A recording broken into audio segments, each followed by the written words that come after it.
legends return to the spotlight in a whole new way. Celebrity boxing. Former icons step into the ring as NBA champion Lamar Odom battles recording artist Aaron Carter with special guest referee Chuck Liddell. And watch a reality TV grudge match between Love and Hip Hop Cisco Rosado and Grammy-nominated rapper Peter Guns, featuring guest referee Rich Dollars. It's a knockout night of superstars hosted by Ice-T and Coco. Celebrity boxing, live Friday, June 11th on pay-per-view. Freddie the Fireman from the Wiseguyz show. It's that time of year again, and I want everybody to know Memorial Day is just this weekend, and I want to wish everybody a happy Memorial Day and a safe happy Memorial Day weekend. And I want everybody to know that we did lose a lot of people during COVID, and I want everybody to remember these people, our friends, our family members. But I also want you to remember those who give their lives up every day for this country. Soldiers, military, police, firemen, and EMS workers, healthcare workers. They're on the front line every day, and we don't realize what it is until you're actually on that front line. We sometimes hold judgment on what they do, but unless you're in that situation at that moment, you don't know. It's just a matter of seconds to think, and some of us understand that. But I want to wish everybody a happy Memorial Day, and I want everybody to remember all those who we lost through COVID and through our armed services, our emergency services, and I really do. I wish everybody a safe and happy Memorial Day weekend. And also, don't forget, when you're drinking this weekend, drive safe and have a toast.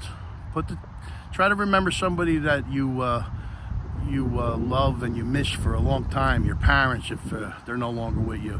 Just remember them in a special toast. Remember all those, your friends, your family, who are no longer with us.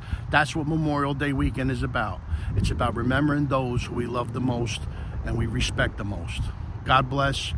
From all of us at the Wiseguyz Show, have a happy Memorial Day weekend. All right, welcome to the Wiseguyz Show.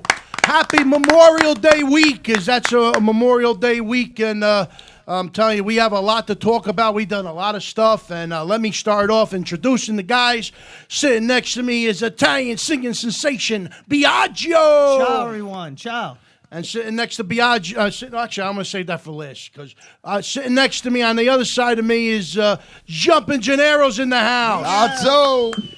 And from the swamps of Florida, coming back for the first time this year to the Wiseguyz Show, Joey Catalano's in the house. Joey Giuseppe Gatto. Welcome back, Joe. Joey Cat. How was Florida, you Listen, dirty rat? I missed you guys so much. You know that? Yeah, well, we miss you But too. I'll tell you what. As soon as I got off the fucking plane, I'm talking like the fucking Godfather. I didn't sneeze, sniffle, cough in 4 fucking months. Yeah. It's terrible. You come to Jersey? I come to this What happened? fucking... I know how it feels. I have allergies myself, and it's really been Oh, killing my me. God. So They'd say it's been so bad this I year. get it. I know. But let's introduce our in-studio guest sitting next to Jumpin' Gennaro. We got Michael Dineen from Suburban Gangsters, the author of Suburban Gangsters. Michael, welcome to the Wiseguyz Show. Thank you, gentlemen. How you doing? I'm doing all right. How's the volume? Good. Good. Hit Mike. Mike's is good too. Okay, Mike. I just want to make sure. Also, I want to welcome you, obviously, and we got a lot to talk about your book coming up. But before that, we want to make a special announcement. Obviously, you saw the video of the Memorial Day I did at the cemetery. Look, we just want to make sure everybody has a safe and happy Memorial Day week and weekend, and. Obviously, Mike, we want to remember all those who we lost, not just through COVID, but through the military service, through the law enforcement, fire, EMS, healthcare workers. We love yous all. We respect all of yous, and the video was made specifically to make sure, because I was a former emergency worker, firefighter for the city of Newark for 25 years. And I want you to know, people seem to misjudge guys or emergency workers or military people. They have to react within a second. You know what I mean? And when you're home and the pot's boiling and it's about to fall, you have to react in that second. And that's what they have to do. And you need to understand that. You can't play Monday morning quarterback with an emergency worker or a military person. And you know how many we lost because of that. So I not only want to remember the memorial of our military and our EMS and our emergency workers, but I also want to remember those who lost through COVID. We also want to remember all those that are dearest to us that are no longer with us. So this weekend coming, enjoy. But remember, you're celebrating the memories of those who are no longer with us. And that's all I wanted to say. Well, I'm going to tell you, by this time last year, of course, we're approaching June 2nd. It's a bittersweet for me because it's the greatness of it is going to be 25 years that I'm married to my wife, but it's also the anniversary of our loss to Randy DiOrio. Yeah. And so in memory of him, they're actually going to be doing, on the 29th of May, at the Patterson Falls, they are going to be doing a memorial for him. So I just wanted to mention that. That's news to me. Yeah, Oh. it's going to be confirmed, but that's the date Oh, set that's for nice. now. Yeah, so in memory of him and, of course, of all others that we have lost with COVID and without COVID within the past year. Yeah. So, yeah. Well, that's it's been a rough COVID ride, but I'm starting to see stadiums fill, and we saw our Italian Festa Italiana, May 16th Festa Italiana. What a ride that was, Biagio! Huh? Come on. We had a great time. A lot of people showed up. Everybody had fun. You know, I have Drinking, to eating, finally enjoying the music. Finally, a little more at Steak ease. sandwich with a bug of the Absolutely. steak. Well, no, but I got You went Staples, ice cream. We You had didn't a lot have of to good go stuff. there, you know. eat Staples we had, boy. but I'll tell you, I got so many text messages from everybody just being happy to be out, Everybody was enjoying out. themselves, dancing, seeing their friends and family. Back almost to normalcy. Yeah. So they really enjoyed it. Everybody had a good time. Uncle Floyd, the Italian, everybody's favorite Italian American uncle, rocked the house. Look, a lot of people don't understand. They may hear a lot of the same stuff he says, but it's an ongoing thing. He'll say a few of the things you heard before, but he'll add new as it goes. And let me tell you, he will make you laugh every single time. He's just a funny guy. And Lime, man, they did a great job. And I'll tell you what we were worried about, Freddie, the whole time was the weather. The rain, right? Yep. The rain. We were worried more about the rain, I think- and it didn't happen. Well, It did, It right. actually pissed on us a little bit.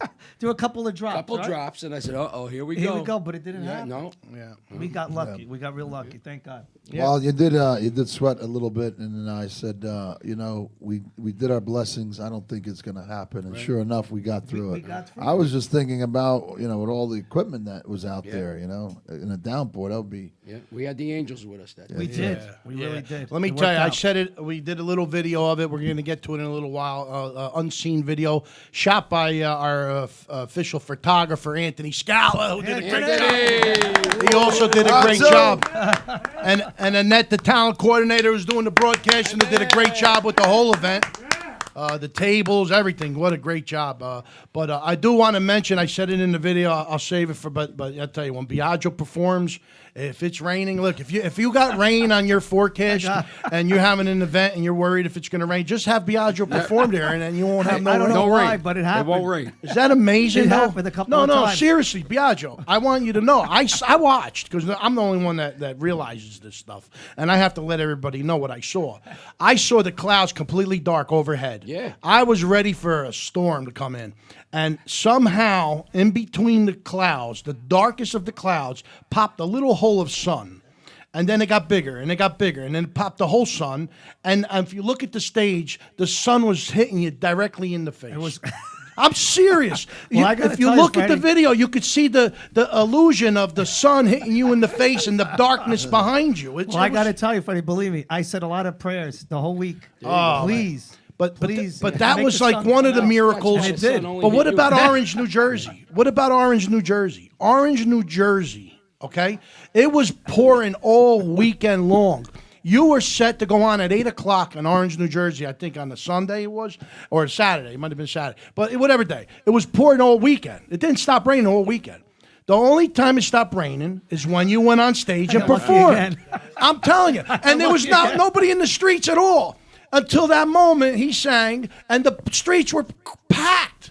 And then as soon as he was done, it started raining again, and everything was. What is it? Buddy, it's I don't know, part. but it worked out. This is true story. Buddy, This it's isn't part I'm not making this Piaggio, but up. you keep forgetting.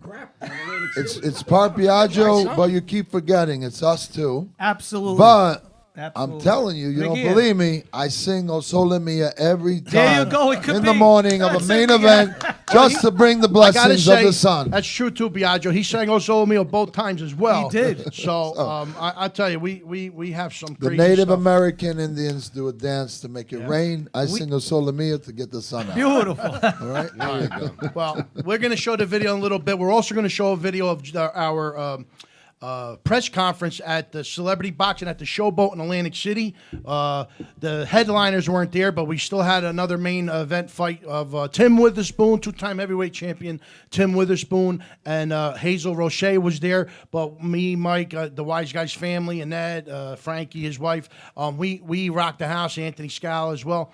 But we're Cheryl Roccabella Vodka was there. Roccabella She Vodka, showed who up. was also our sponsor. Tina DeVito. Tina of course. DeVito rocked the house. But this is a fight week coming up, and I do want to mention real quick, I'll say it real quick, June 6th, Aaron Carter's grand arrival will be at the Showboat in Atlantic City. June 7th, Aaron Carter will be training at 4 p.m. June 8th, Lamar Odom's arrival, and then he'll be training at 8 p.m. This is in the Showboat. This is open to the public, people. There's a boxing ring in the Showboat right in the bar itself. You're going to This is love it. amazing, yeah. Get your ass out there. I'm telling you, you're going to have a great time. You're thinking of the old Showboat. This is the new Showboat. And I'm telling you, you're going to love every design. It's the casino floor is now state-of-the-art arcade, like a Dave & Buster's kind of thing.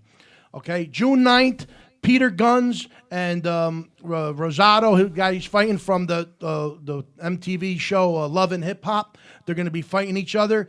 And they're arriving on June 9th. Also arrives Chuck Liddell, UFC champion a couple times. Chuck Liddell will be there, and they will be doing a press conference that evening. And then June 10th grand arrival of Ice-T and Coco, who will be there, and they will also be doing a weigh-in, all at the Showboat. And then obviously June 11th, the Wiseguyz will be there. We're ready to go. June 11th, the fight. The big fight between Lamar Odom and Aaron Carter, plus Rosado Guns, and then the video that we did that we interviewed Tim Witherspoon, who'll be fighting, and then a whole bunch of other undercard events. It's a great fight. It's going to be a great time. Celebrities will be in the audience. I believe Muhammad Ali's ex-wife will be there now. I think we heard that. Let me ask you, Tim Witherspoon, did he fight Ali, or was he a sparring partner? No, I think he might have been. He Sparring came partner? after Ali. But I think wasn't he as a sparring partner? He was. Right? Yeah. He Yeah, did, right? Okay. Yeah, Okay. He had to be. He was a big guy. But he was a champion too, wasn't he? Two-time heavyweight champion. And he's fighting who? He's fighting Hazel Roche. Hazel Roche. One of He's the- one of the better fighters of the celebrity Celebrity boxing boxing team. undercards, Yeah. yeah. What are those chocolate things? Both heavyweights. The Latin lover. No, are they really? What is it? The Hazel Roche. Hazel Roche, good guy, got a big guy, request this time, he's either. solid. He's a heavyweight, and That's funny. And Witherspoon fought our Sandman guy, the Sandman from ECW in the past, and now he's fighting Roche. It's gonna be a good fight. Roche is he's a fighter. But I don't know if it's gonna last long with Tim wow. Witherspoon. Tim Witherspoon was a big guy. I think I want to fight next year. Yeah, but Let me fight somebody. Are there odds on this fight? I mean, can you actually have Vegas odds? You could bet on this? I don't know. I'm I just don't know. wondering. I have no idea. I'm going to just fight wondering. next year. I want to fight next year. I'll fuck somebody up. Well, it's I going want to the be red on fight the red, white, and green fighttv.net or Wise I guys over forget here. the name. Oh man, I'm so sorry, Damon. Yeah. I want to get it right. There is going to be FITE. It's I have it here. It's going to be all starts at 9 p.m. live on pay-per-view. FITE.tv. Please, there's so many. Look, special guest Corey B. Morning radio show just was announced today. Also, there was another one. Heath Harris, a former world kickboxing champion, will be undercard referee in the Rosado Guns fight. So I'm telling you, there's going to be a lot of celebrities coming, and it's going to be safe. COVID has been loosening up, and we're going to have a lot of fun. It's gonna be Can't great. wait. Biagio, sold you're out. going on a night I Ice T's going there. You know, Yeah, we're trying to I'm set gonna that be up. there, yeah. It's Anthony gonna will be be great. there. Maybe we could get you an interview with Ice T and Coco. That would be great. Anthony, you're Wow. gonna have to push that. You know, I push. That's right. That's right. Put that button in front of me. It's good stuff. It's all good stuff. And again, I want to thank Tina DeVito of DeVito Promotions. I want to thank Damon Feldman, the boss man of celebrity boxing. I Mr. also D. and Linda Finelli, who's done so much for us and assorting our tickets, our hotel stay. And that's all I got to say. And one more thing, just before we get to our guest, Mike Jumpa Gennaro was in South Philly, and you want to mention a little bit? Well, of let me something? tell you something. There was a lot of great energy there. You know, we have to represent people in South Philly that we gained a friendship with, are waiting for us. And this was also a great event for a world record breaker. It's not officially registered, but it is certainly a world record because 490 feet was the original, size, and this went beyond that, almost 600-foot cheesesteak. But my family, Roma di Napoli, brought the cake, pastries, and more importantly, all the food was from Queen Margarita staff and my nephews. They did a magnificent job. Matteo, Nice. My family went. Mamma Mia, Anna Maria. And, the people in South Philly have an amazing energy and heart, and they love us. So we went to represent, and it was a magnificent time. Absolutely. Nice. We don't have no video footage of that, but it's all over the 600 internet. feet. They said it was three blocks long, right? Yeah. Black It was Swan, 600 feet? Yeah. Wow. They It did. would've- They did. It would have been 600 feet if I was. Well, let me tell you, I we would've had the took a couple feet off Neapolitan that. section. We put the friadilla, which is a type of Italian broccoli, fresh mutts. My brother-in-law Everybody prepared was touching 20 with their dirty fingers. 20 Watch your pieces. hands. They were trying to grab it, and then my mother reprimanded it. Watch your one guy. freaking hands when we put out mozzarella. and then the fresh roasted peppers. Yeah, it looked really good. It did look really good. I Again, would have wrapped it up and brought it home. Nobody eat it. Brought it So here wait a to- minute, Mika Aspect. Did you have cheesesteak? Because there's two places. There are Gino's and Pasquale's, well, right? we had no. We had now two.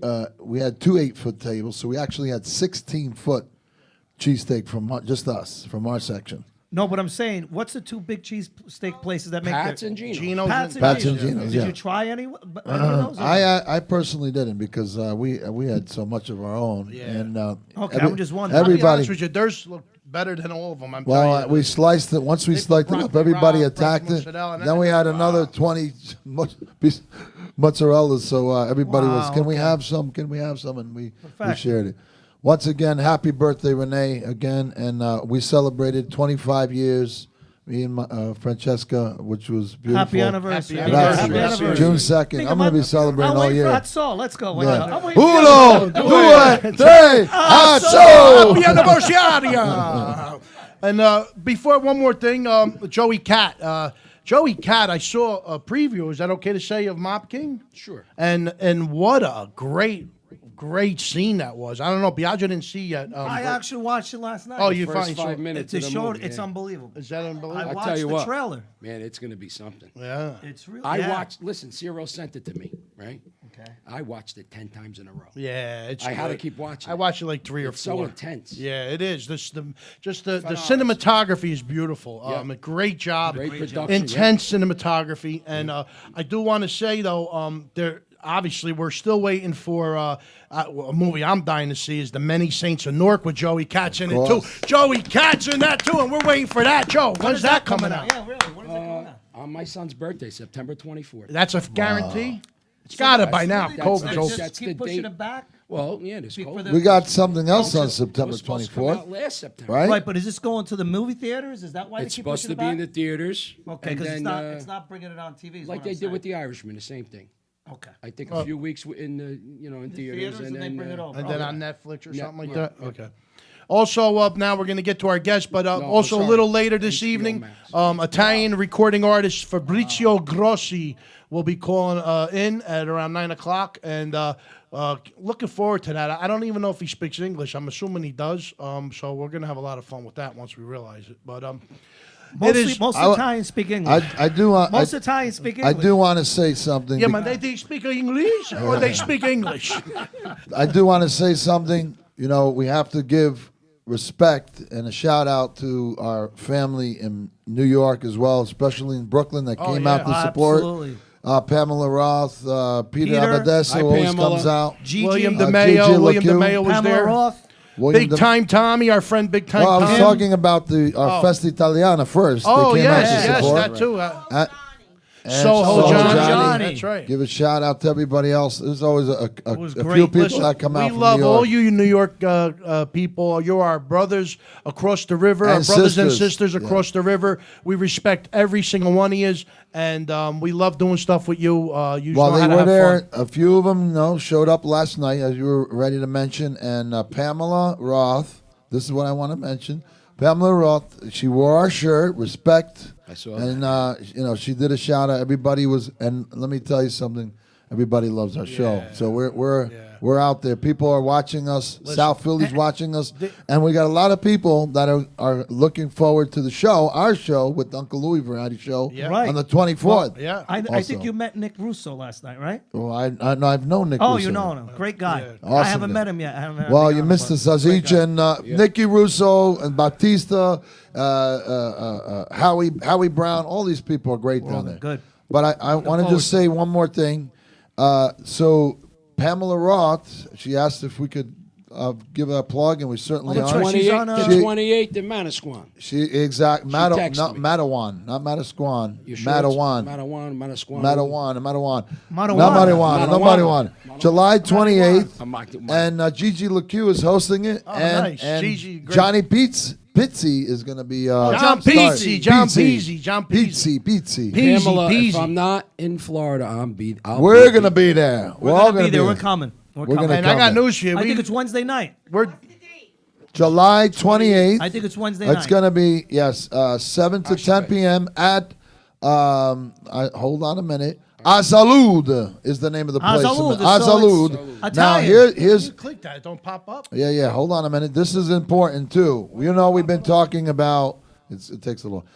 We've been talking about doing things for autism with Roccabella and other great charities, but specifically autism. While some of the proceeds are going to go to autism for this event as well. All right, and we love you. We love all you New York Brooklyn, And we our thank God. family of Brooklyn, the Brooklyn. Bronx. Now let's go to our Bro. guest this evening, Michael Dineen of Suburban Gangsters, the author of Suburban Gangsters. Can you? I don't even want. I love to hear you let us know everything that there is to know about Suburban Gangsters. I looked into it a little bit, but I like to know where it all started. I started in the beginning, basically, my friends and I, we started smoking pot when we were like, 14, 15 years old. And that went right up through high school. And we started screwing around a lot, not paying attention in school. My schoolwork started to suffer. And we kind of backed ourselves into a corner. I mean, back then, everybody was wanted to get rich quick and everything, right? But we were all getting kicked out of school by the time we were in 12th grade and everything. So there weren't a whole lot of options for us, to get out there and do something that was going to make us rich quick. And the cocaine had exploded, probably around 84, 85, really, really, really big. And that was the one opportunity, I think, that just jumped out at us. And at the time, it seemed like a good choice. But later on, we would find out it would be a very big career move. And so the story basically follows us from there. And over about 2 decades. So this is all true. All true. Yes. Okay. All right. Yes. And, it follows us around as we, start becoming young drug dealers and everything. And we kind of rise to power in Long Island where we were, which was Huntington. Oh wow. And it gets very, very involved, the story. Nice. And, there's a lot of drug usage. And there's just... How about jail? Any of you guys go to jail from this? Yeah, a lot of them. Yeah. A lot of them. Are you staying in contact with them anymore? Some of them I still talk to. Are they a part of? I mean, are they working with you with the book and all that No, stuff? no, the book I wrote on my own. I changed some names. Well, this is and your stuff. crew of guys, then, is basically what Yeah. you're saying. Okay. Yes. And where did it all start?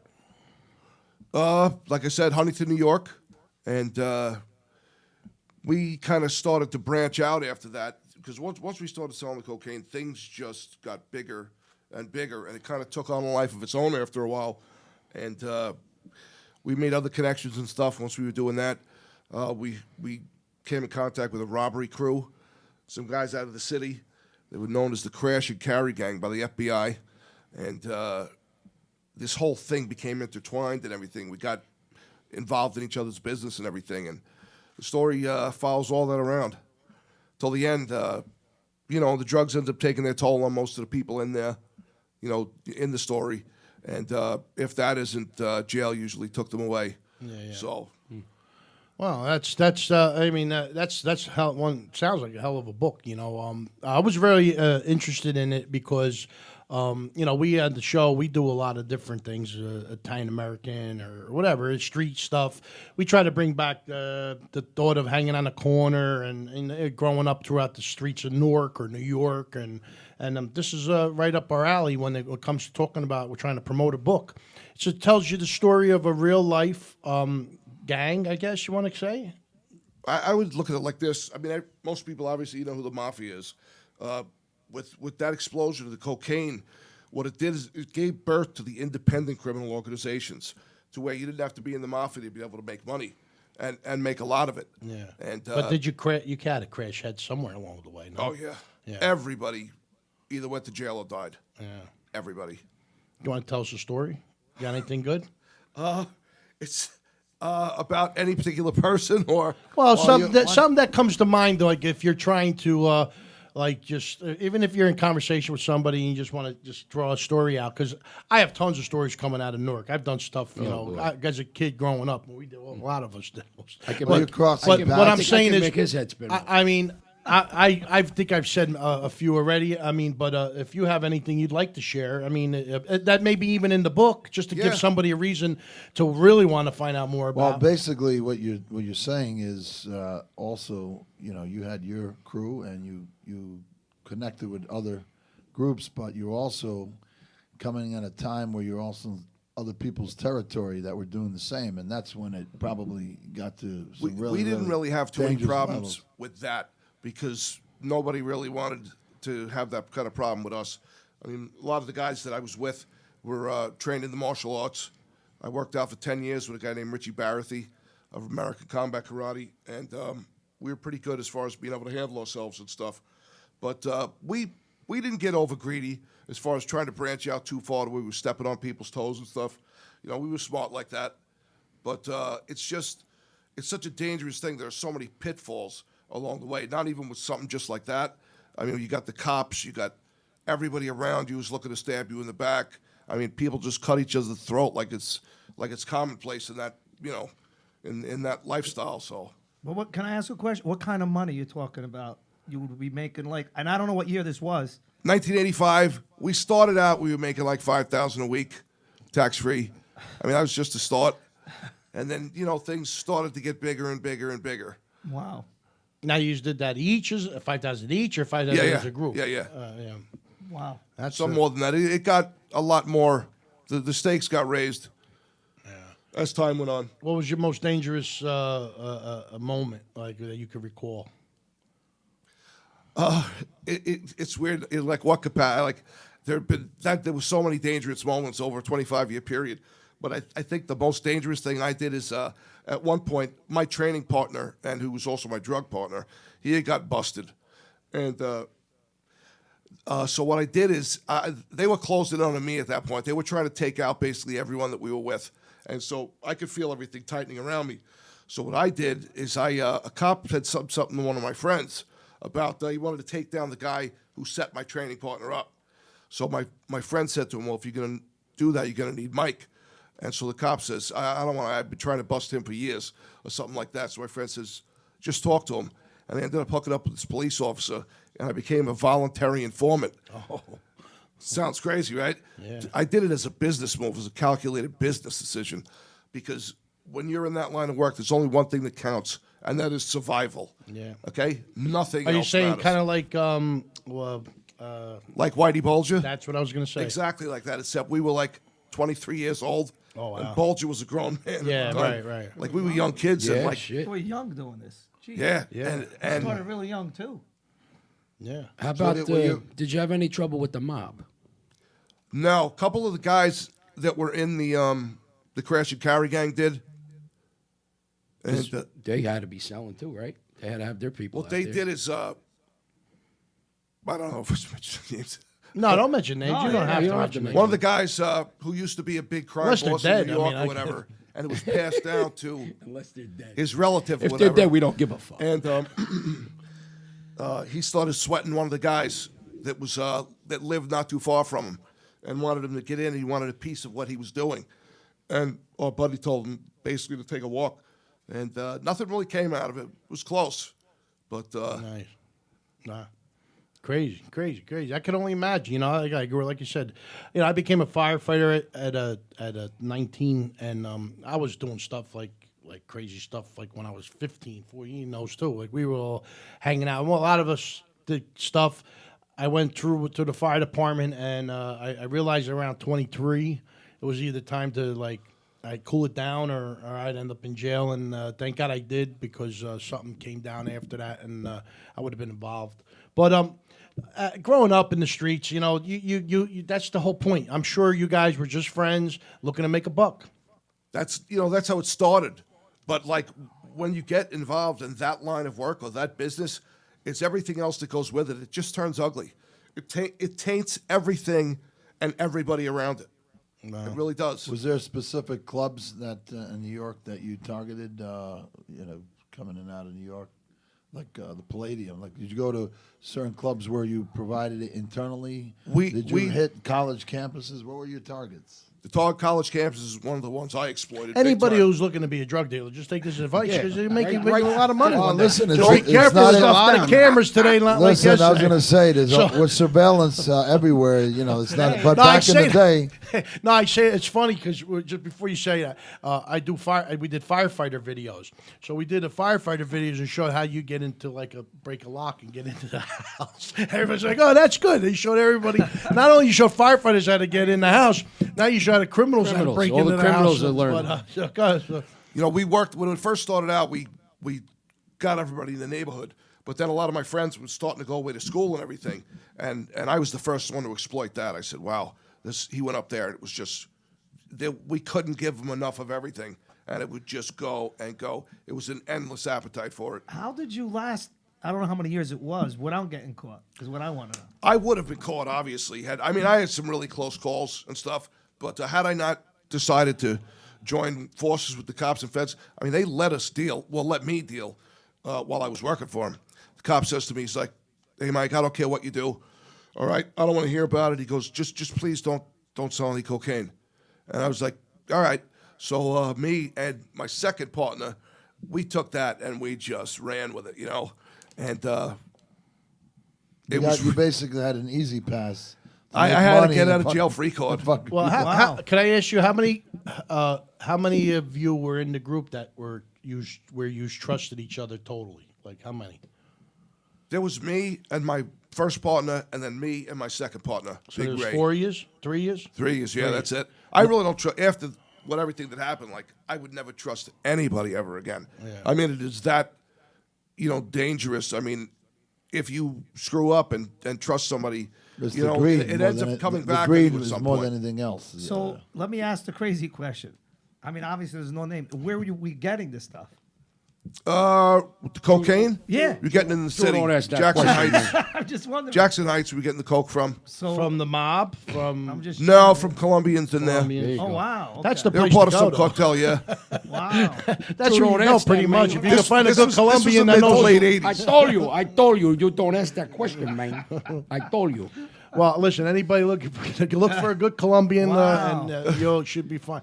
No, you need people like me, yeah. so you can punch up and said, "That's my guy." Oh, by the way, what happened to Angel? He's been MIA. Yeah, Angel Chi-Chi. Salazar. Chi-Chi, where you been? No, listen. He pops up every now and then. I He guarantee you, He's doing a if comedy Chi-Chi show. was here, he'd have a million questions for you. Oh, forget The it. yayo. Yeah. He's a master. Yeah. You know what we're talking know what about. we're in this talking about, conference. He's in Miami. Probably- He knows too. He probably hang out with tell him. Angel Salazar too. Probably was hanging out with He was himself. probably He was one of his customers. His customer. Maybe. Angel, I would not doubt Where you it one been, bit. Angel? We Angel, got where we you got at, just man? a guy who will tell you all the inside information. I think right? he's in Miami. Angel's going, no, say my name. No, say my name. No, that's great. Angel's the best. I love Angel. Wherever you are, Angel, you're always welcome. Of course. But now We gotta have the vino though. Which one? Let's see. This trivia. Which vino would be on the table for Chardonnay. Chardonnay. Hey, you know what? Actually, Angel was at Dan Romano's birthday party. Was he? Yeah, Oh, last I didn't right? know that. Yeah, last week. Wow. And, oh, by the way, happy birthday, Dan Romano. Sorry we couldn't be there. Happy Of course, birthday. you know, Romano. if we could, we would. Yeah. But So now the book though, the Suburban Gangsters.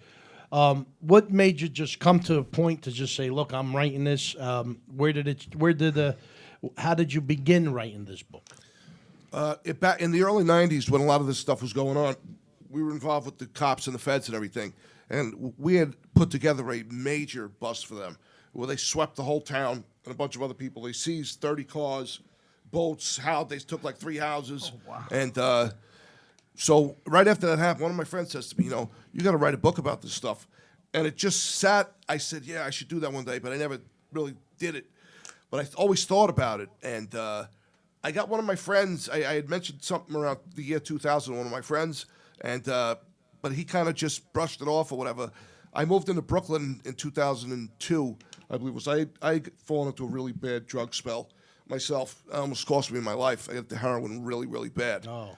And when I got back, when I was finally sober and everything, I got back, I started saying to myself, now would be the time.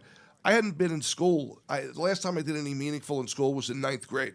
So you're talking like over 30 years since I had been in school. So I started to sit down. I wrote a couple of paragraphs, and I called some girl I know. She's actually a writer herself. And I read it to her, and she said, that's really, really good. Keep going. So she gave me a little bit of encouragement, and next thing you know, I went a little bit further and a little bit further. And slowly, surely, I got it done. Is it the whole story? To the beginning No, to the it's end? only half the stories in that book. I mean, I left stuff out. Are you looking to continue it? If I get the series out of this thing, Yeah. a lot of that stuff's going in. Yeah.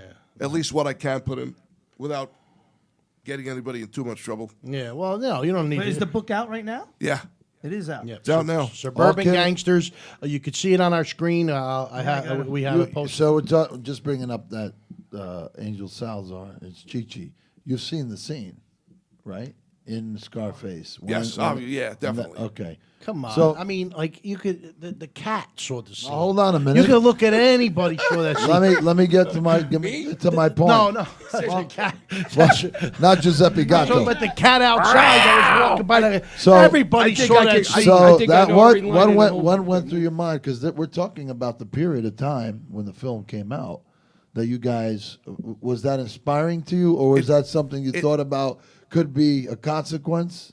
Everything. It inspired a lot of people, I'll tell you that much. A lot of people got the wrong message from that film.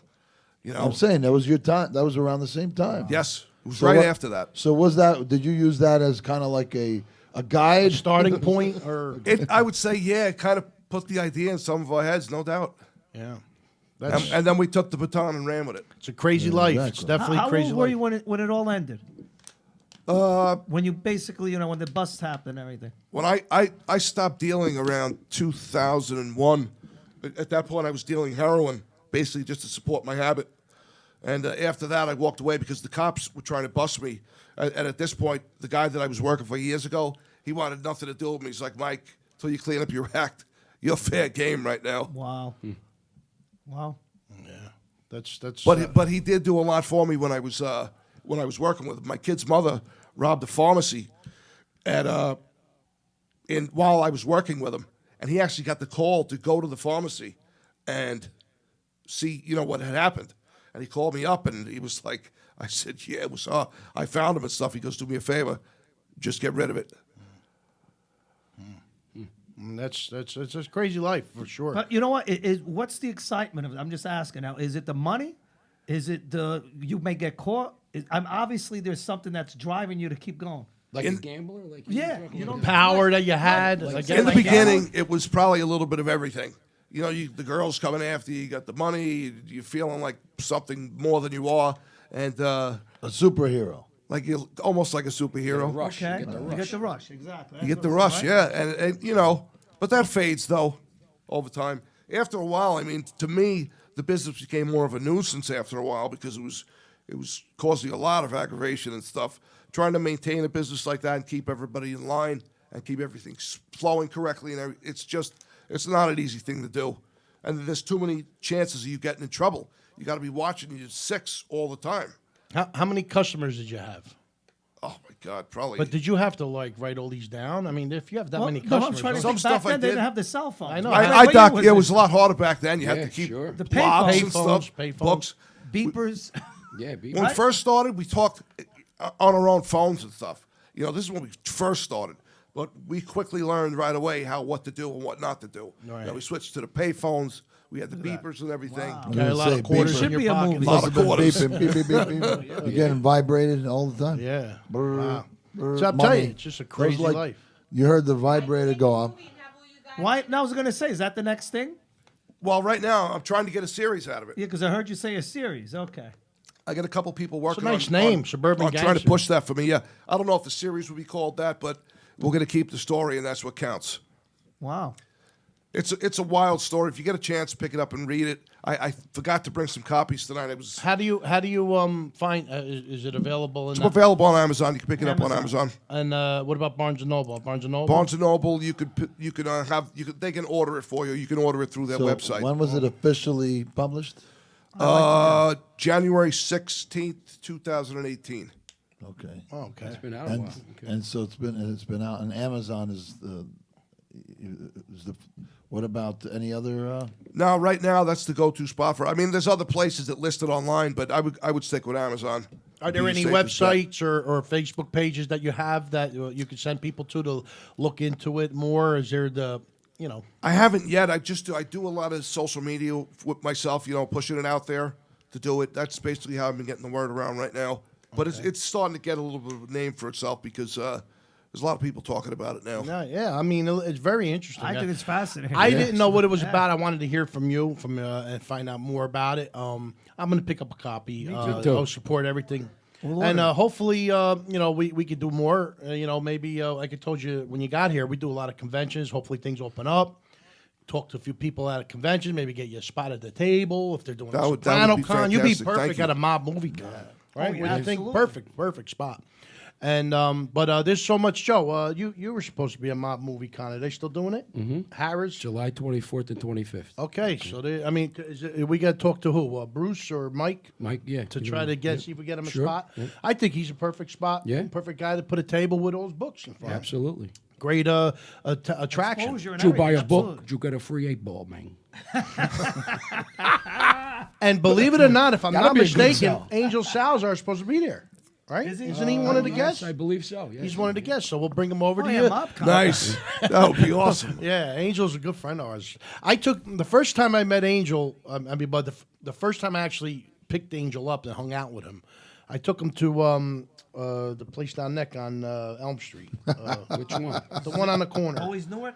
The famous place. The Spanish restaurant. Oh I'm my talking God! about. You're talking about It's at the end of Pacific. It's on the corner over there, up on Elm Street. On Elm Street. Hold Oh on. my I'll God! tell It's you famous now, place on the corner. In Newark. Casavasca. Casavasca. I took him to Casavasca. I said, Angel wanted a Cuban sandwich.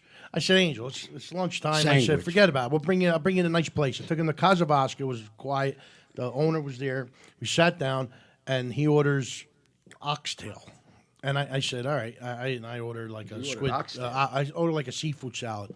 So he gets the oxtail sitting in front. He goes, I got to go to the bathroom. I said, all right. Now the bathroom was right behind the table, the chair he was sitting in, and he's in the bathroom. Got a good 15 minutes. He was. I'm like, what the hell is he doing?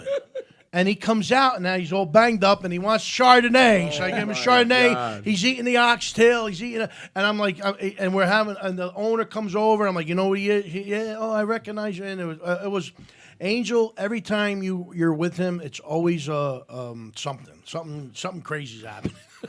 He's just What about he's when, a lot of fun. What He's about a lot of fun. Listen, check this out. We went when we did the it was a fireman comedy show, right? Yeah, For the firemen yeah. Oh, at this the is- Iberia Peninsula. Yep. And they put out a serious spread, and all of a sudden he goes, "Hey, jump in. Come over here a minute." He goes, I'm gonna go crazy. I said, "What do you mean?" He goes, "I didn't get my lottery tickets." I said, Now he's supposed to go on the headline the show. I'm waiting for him to, like a punchline. Think he's gonna make a joke. He goes, "Hey, jump in. Can you take me out real quick before I go up and go get some tickets with me?" I said, "You serious?" He goes, "Yeah, I'm serious." All right. I And said- the comedian Yeah, the that hot was number. already up there doing her act, he goes on after. he goes, "I have to." All right, so go ahead. So then 300 people So, in the room. so I'm like, 300 people. he goes, I go, "Where do you want to go?" He goes, "I don't know. What do you think?" I said, "I think there's a CBS or something outside. Come on, let's go."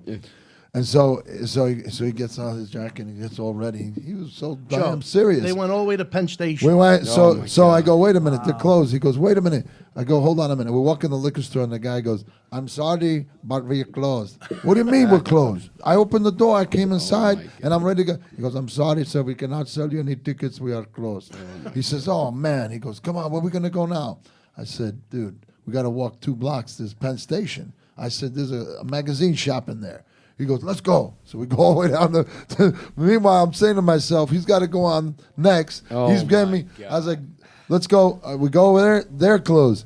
So we come outside. He goes, "You don't understand, man. This is gonna screw me up if I don't get these tickets. This could be the night. I always play, and this could be the night I'm gonna win, and I'm not playing the ticket." I said, "Dude, you gotta go." Meantime, on I'm at the stage." event going, where the hell is Angel? And so finally I go, "Listen, let me go jump engineer into action." I go, "Hey, guy, he's sitting right there waiting for, picking up somebody right at Penn Station." I go, "You know who this guy is?" He goes, "No."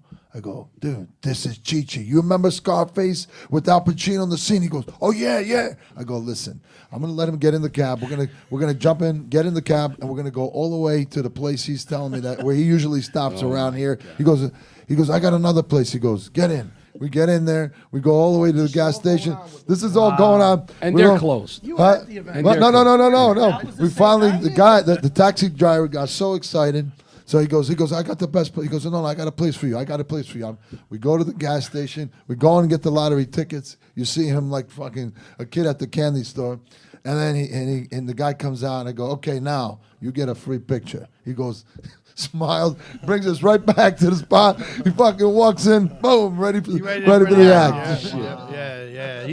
There's always That something was with my Angel. that was my adventure with Chi-Chi. It's always something with Angel. He texted me a picture of Humphrey Bogart one night. I never called him to ask him, but I said, "What the fuck is Humphrey Bogart got to do with you and me?" It's always an adventure. We should make like a show called Adventures with Chi-Chi Salazar. Man, Well, I'll tell you. listen, M'scapa la pipi. I know you're going to be watching and listening, Angel. M'scapa la pipi. We're going to do that with you. You're definitely, that'll be an awesome Well, one. Michael, look, I know we're short on time with you, but if there's anything you would like to mention, please do so, and I'll wrap it up if you want. The book is called Suburban Gangsters. It's a compelling tale of life in the drug trade in basically suburban Long Island, and it's quite an interesting story. It's available on Amazon. Pick yourself up a copy. Thank you so much, and pick yourself up a copy because we are Michael Dineen of Suburban Gangsters. I'm so happy to meet you. Hopefully, we could do some stuff with you, expose your book, do everything we can to help you get it out there. It sounds like a great story, and I'm so happy. I got one more question because I always get confused between Jewish and Irish last names. They look very similar. What is your heritage? It's weird. It's all over the place. You It's, could be Jewish, though. No, it's not Jewish. No? It's actually Irish, the Dineen part. Okay, that's. But what is my that? heritage is English, Irish, actually a little Italian and Portuguese. Wow, that's Weird, something. right? No bogi Yeah. tutto goes.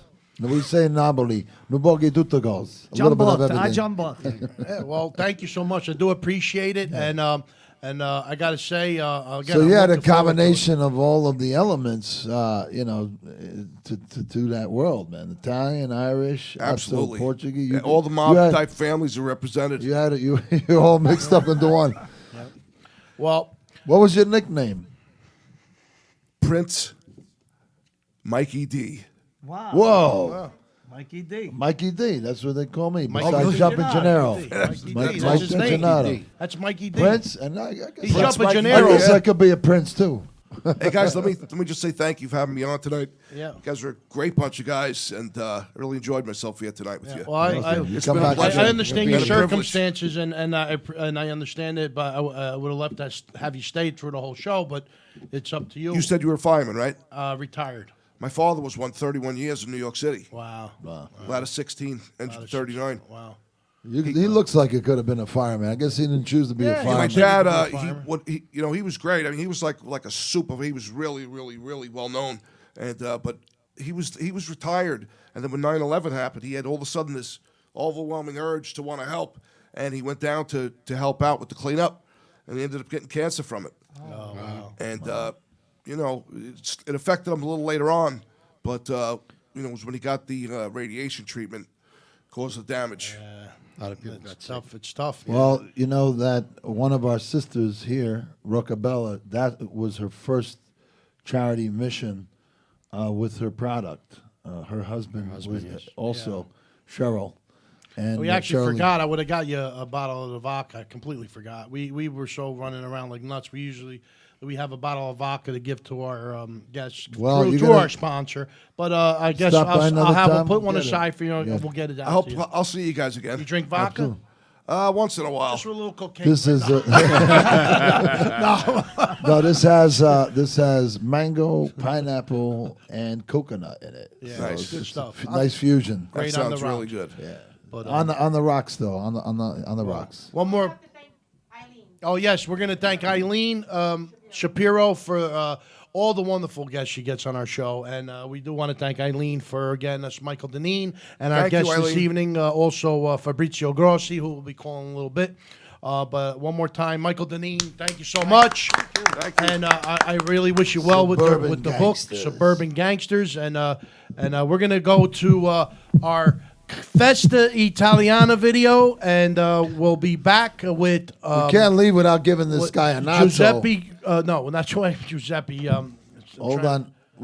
Just Fab- Fabrizio Grossi. Grossi. Yes. We got to give him a nacho. We can't let him leave without a nacho. Sure, absolutely. And This then we'll- is for you. This is for your book. This is for your journey. Uno, due, tre, nacho! Thank you so much, Michael Dineen, and enjoy our video at the only first time shown on live on media of the Festa Italiana, and we'll be back with Fabrizio Grossi.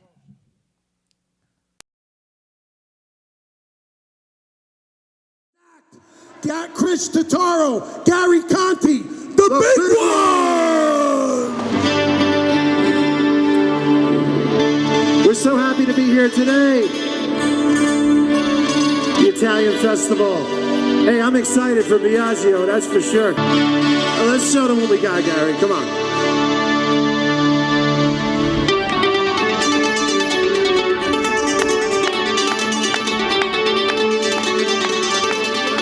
Ladies and gentlemen, a warm round of applause for Tony Graziani! Hey, all right. All right, by the way, this morning, 5 o'clock, my brother called, goes, I gotta make bagels. I gotta go play, I gotta go sing with my friends. So, that was just one day thing. Blaze called me, say, Antonio, vieni qua, vieni a cantare una canzone. E te shoot, Blaze. Non ritorni mai più. Mi dipinsi le mani e la faccia di blu. Poi all'improvviso venivo dal vento rapito e cominciavo a volare nel cielo infinito.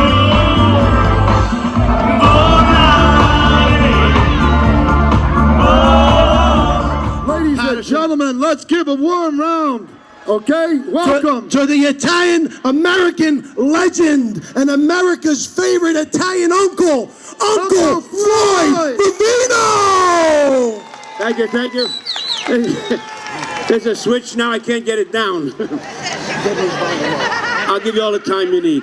One of your people came up to me and he said, are you Uncle Floyd? I said, yeah. They said, are you still alive? People don't know. Nobody knows my age. Some women take me for 50, 75, 200, 300. One took me for a house and 2 cars. Mi dispiace devo andare. Il mio posto è là. Il mio amore si potrebbe svegliare. Chi la scalderà?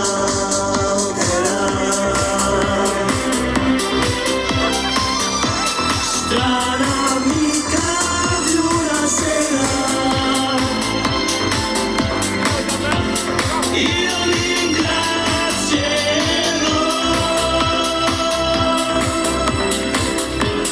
la tua pelle sconosciuta e sincera, ma nella mente c'è tanta voglia di lei. Thank you. Thank you. There's so many people here to thank. Ornella, where's Ornella? Thank you, Ornella. Zach, where's Zach? My brother, Zach. Okay, we have a few more songs, but I'm going to do a special dedication, actually. My parents are here, my mother and father, but listen to this. Today, May 16th, 61 years ago, they took a ship to America. Today, today. Happy anniversary. 61 years. They took the boat, May 16th. Sei la vita mia, quando nostalgia, senza te tornerò.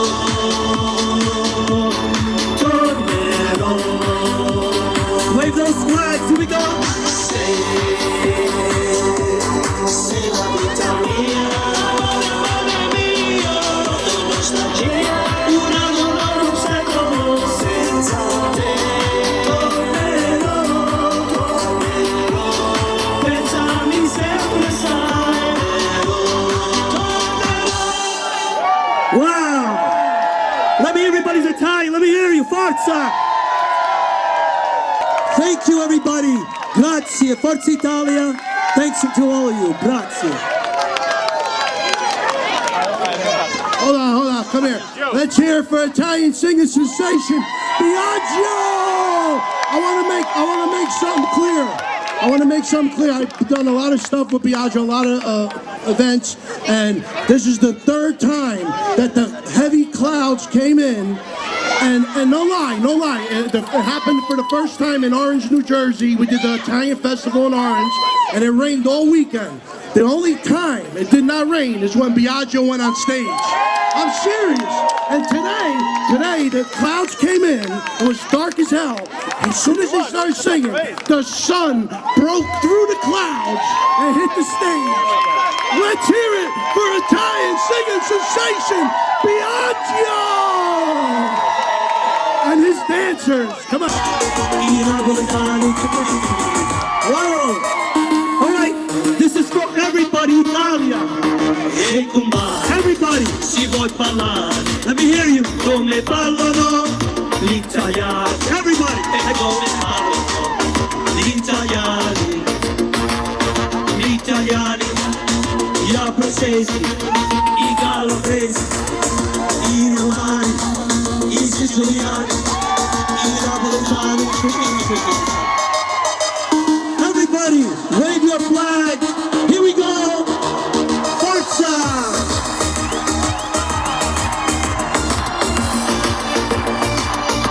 Everybody wave those flags.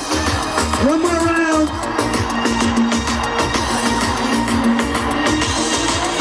One more round. Here we go.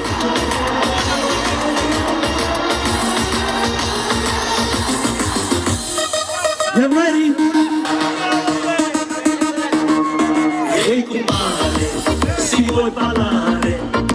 come ballano italiani, gli italiani. E come ballano gli italiani. Last round.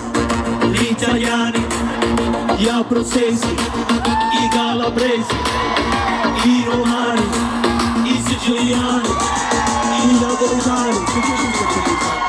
Whoa! So, I think it's between Sicily and Napoli. So wait, one more time. Wait. Let me hear I Napolitani. Okay? Now, I Siciliani. Listen, it's close, but Napoli won. Napoli won? Sorry. Thank you. Grazie. But hey, Sicilia's second. That's okay. I baresi, cambiare. I baresi.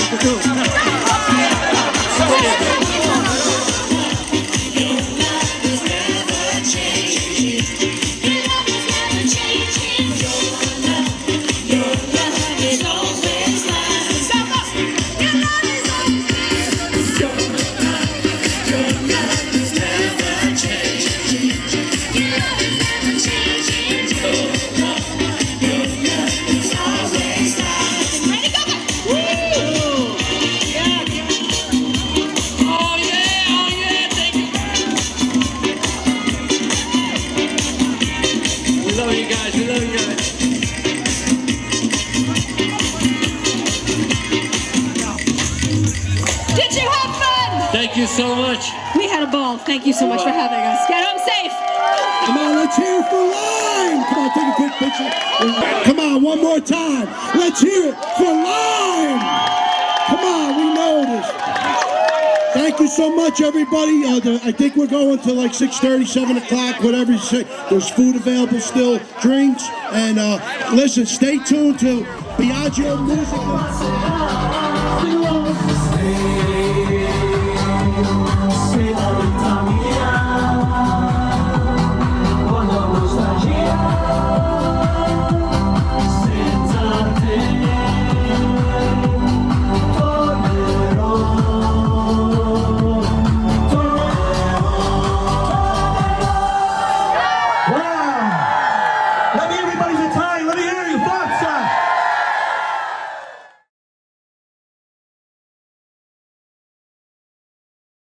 I'll catch up with you one of these days, wise guy, and when I do, pow! All right, what a great, I'm telling you, that was a great time, Biagio. Bella Vesta, che bella festa. What a great Festival Italiana 3, and we're going to do a fourth one, and I guess I don't want to get into Right, we don't that. want to mention the name, but it's coming up either July or August. I mean, we had such a great time. I have so many people texting me. And we always And got I want to thank surprises. everybody for coming out. Joey came from Florida that day, too. He Yeah. came back. But we had a great crowd. Everybody had fun, so we want to have another one. Yes, we're going to be doing them all around. And Can't wait. The wise guys are going to constantly be on doing things, whether it's celebrity boxing, Festa Italiana, the Uncle Louie Variety Show, teaming up with them in September is going to be great. Our Italian Heritage Month will be in October. We got some stuff planned for that. And throughout the summer festivals, St. Anthony's, St. Gerard's, we're going to have so much fun. COVID is loosening up, and we're going to be there right and bringing it all back with all yous. So we're going to try to reach out to our next guest, Fabrizio Grossi, Italian recording artist. So let's see how that goes.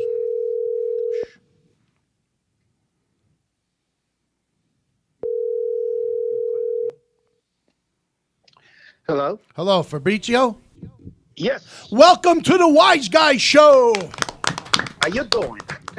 Welcome. Oh, man. Let's everybody welcome Fabrizio Grossi, Italian recording artist. Are you Italian or Italian-American? Hello? Was born in Italy. Oh, you were born in Italy. Okay. Italiano, vero? That's right. So, but we want to welcome you, and we want to thank Eileen Shapiro for having you join us tonight. And I want to welcome you personally to the Wise Guy Show. I am Freddie the Fireman. I'm sitting with Italian singing sensation Biagio, Joey Cat, and Jumpa Gennaro. So they're all here, and we're all welcoming you into our home. Ciao, Fabrizio. Fabrizio, come stai? Everybody. Oh, Jesus, guys, I feel I'm back home now. Fabrizio, you say you're from Italy. Che parte? From what part of Italy? I'm from Milano, from Milan. From Milano. Okay. Yeah. Perfect. Okay. Azzo, a Milano dicono azzo. Sorry? Dicono azzo a Milano. I'm sorry, I don't understand what you Yeah, Azzo, uno, due, tre, azzo. That's our saying. You guys are crazy. But He's gonna fucking hang up. no, I wanted to ask you right off the bat. You have a long list of amazing accomplishments from what I read, and now what is you're a famous. To me, I think you're a legendary bass player from what I read. You've done a lot of work with a lot of big names, and you like to tell us how it all got started? Yeah, basically, well, I always been somehow, I guess, very, not entertained, but very attached to music. Even though nobody in my family was a musician, actually there was no really artists in my family in terms of, what we might think art is. Only my uncle was a piano player, but, I never really kind of like got into that. My mom used to play the radio when I was little, doing homeworks and stuff like that. And I got, used to listen to that stuff. Italy back then was kind of weird because you can only hear, on the radio, you could have got like Italian stuff from the 60s and the 70s and all of it. And for some reason, I mean, obviously not rock and roll, not a bit, but there was a lot of R&B and funk for some reason. And that's actually the music that I really like. Even though I ended up in doing a lot of rock and even on the heavy side stuff in the early part of my career, I always been enamored with black music and with soul and R&B and funk and that kind of stuff. And I guess my first, I would say, love in terms of artist at large was Bob Marley. And as far as guitar player, I would say Carlos Santana, because back then I was really little. But my mom used to play the station, and that was the time when Santana released Europa, as we used to call it over there. Wow. And they used to play that song on the radio. My mom used to like it. And that, I think, was the first artist that I was exposed to that was marketed as a guitar player. I mean, obviously, everyone Elvis played guitar, but, Elvis was Elvis. You didn't mention, Elvis is a guitar player. And this is like, Elvis is Elvis. Right. Carlos Santana was always, the adjective guitarist or guitar player was always used before his name. So that stuck to my head. And obviously, a few years later, got into, other stuff. And I ended up in playing, wanting to play some instruments. I did junior high a little bit away from Milan because my natural mom passed away when I was little. And my aunt, took care of me. And that was like the 3 years of middle school, right? And during middle school, all my friends from elementary, not all of them, but at least the one close to me, started to play instruments like guitar, drums, and all of that. And me, not really. I wanted to play guitar, but my aunt wanted me to study piano. And back then I was a little bit of a rebel, and I didn't want to because I didn't think it was cool. And so basically I kind of like lost the 3 years of my guys. So when I went back to live with my father, starting high school, those guys were a little bit more, not super proficient, but they were already, they were playing, they had bands and stuff like that. And I remember that obviously we were very close. So they wanted me in the band. I couldn't really play. I ended up in buying this copy of a Strat, Japanese copy of a Strat, and kind of like struggling to, first few chords and everything. I think I remember I could play Smoke on the Water and Cocaine, that's fun. That's a famous song to play at every Italian festival throughout Italy. That and Stairway to Heaven. That's what everybody learned back then. Yeah. And so basically they ended up telling me, you know what? We already have 2 guitar players in the band and you suck, so you should be playing bass. And I was like, what's bass? And he says, it's just like a guitar, but with 4 strings. And I was like, hell yeah, it sounds simpler, So I picked up bass, and then within a couple of years, I was playing with everybody in town. And my friends, little by little, kind of like started to get away from music. then that's what really changed my, perspective of life and what I wanted to be. I mean, everybody in my family told me that I needed to kind of like follow my father's step and just kind of like pick up family business and all of it.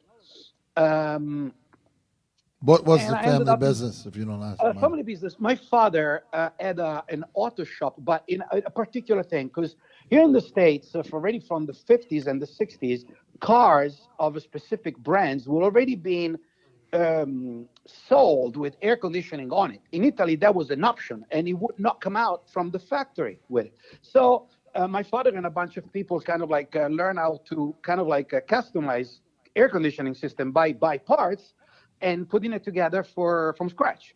Fabrizio, I don't mean to interrupt, but the person that asked you that question, and it just so happens that you answered something that he's related to. Jumpin' Gennaro, other than him being Jumpin' Gennaro on the Wiseguyz show, he is probably one of the best Italian mechanics in the state of New Jersey and probably New York and so on. But it's funny that you said mechanic or auto body or whatever, and he restores. Yeah, mechanic. Yeah, he restores. You could bring him a Fiat broken in a million pieces, and he'll restore it brand new. Look like it came right out of the showroom. Alfa Romeo, Maserati, Ferrari. Faccio ristorazioni, servizi. Yes. Yeah, My father was actually going to be stationed in Milano before he came to America. He started as an apprentice in his town in Baiano, and then he went slowly to work in Napoli, then La Concessioneria di Alfa Romeo, and then they started, because he was young and he was talented as a mechanic and auto electric, they started sending him for troubleshooting on Alfa Romeo buses on l'autostrada di Napoli, fino a Calabria, and then he decided to come to America because he was missing two of his elder sisters. But this interview is about you. But we can definitely talk about cars. It's just funny that you said that was the family business, and the guy who asked you the question is one of the best. Start changing fucking oil. Well, no, it's funny now because I mean, you guys, the thing is like. Your show is called Wiseguyz, and it's always been my line. I didn't want to use it this time. It's just like, what was the family business, or what your father was doing? I was like, forget about it. So Fabrizio, you got right into musica americana, American music you loved, because I know in Italy they always played American songs, correct? Yeah, well, on the actually, radio. It was American and English. Well, there were only, like I said, there was only two options. It was like either Italian stuff from the 60s and the 70s, but not the cool stuff. Something that they were playing some stuff that to me was like, I don't know, we really didn't get into it. I'm getting into it much more now, and my daughter, like, we're like big fan of the 50s and the 60s. From that scenes were like fantastic music. But back then, as usual, you don't know what you got until it's gone. So you were there. Yeah. And you were always exposed to it, and you're always trying to do something different because that's what was available. And the irony of it is that there's people have told me that some of the greatest guitarists came out of Italy. Even the time of now you're talking about Jimi Hendrix, right? Everybody says in America, well, Jimi Hendrix, he was one of the best. That there was people that had told me, especially people from Eastern Europe, that some of the greatest guitarists came out of Italy during the same era. So we look the grass. Absolutely, and actually, and I have one to tell you if you don't know the name. Is actually the father of my keyboard player for both bands, for Supersonic Blues Machine and for my solo project, Alex Alessandroni. His father was Alessandro Alessandroni, the maestro. He was the guitar player and the whistler with Ennio Morricone's orchestra. So all those nice spaghetti western thing, that tremolo guitar, that even like Dick Dale and everybody from California tried to pick it up later.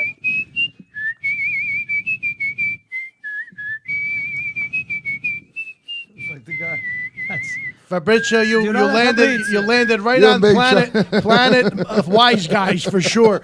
I don't need, again, I don't mean to interrupt, but the one who asked you the question to me is probably one of the best keyboards players in New Jersey, and it's a Biagio, and Mike's probably the best whistler in New Jersey. So I mean, this is all like coming together. You might even have to come on the show like live listen. and be a part of the show.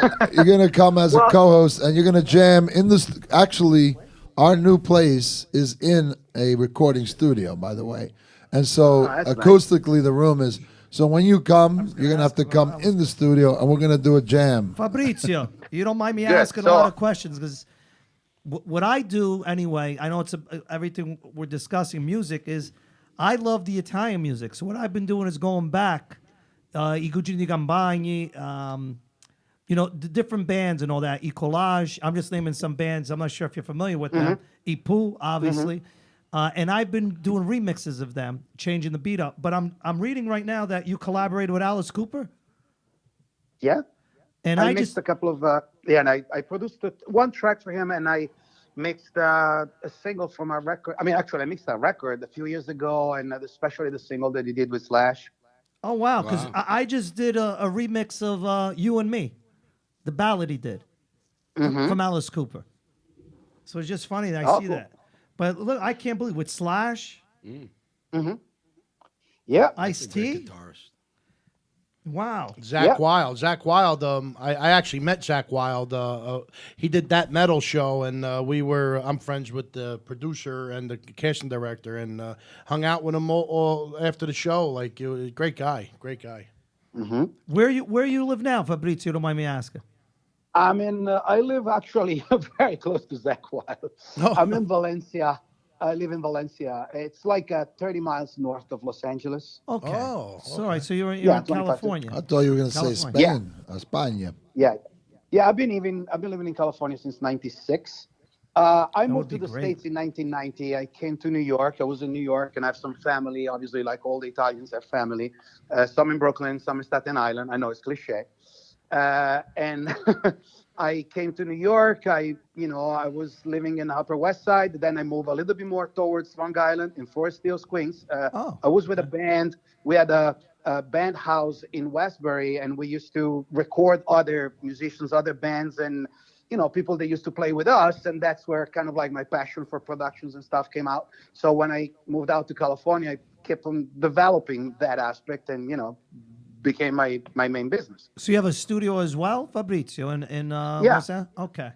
Yeah, in North Hollywood. But the studio, it's like mainly from my productions. It's not like a third-party studio where you can book the hours or Right, anything like okay. that. And So Leslie, what Leslie was the- West, wow. What was the springboard to go to California again? What was besides wanting to see Well, that's where all the action the is, other come side of America? But what was the springboard? No. Was it? Well, no, actually, like I said, I had a band, and we were doing okay. But like all bands, at some point, something kind of like breaks. And we used to come out to Los Angeles at the end of January every year at the NAMM show, because both the guitar player and myself were endorsing a couple of different brands. So they used to fly us out and just do demonstration and all that kind of stuff. And I always liked the vibe in Los Angeles and stuff. And once the band broke up, I was like, you know what?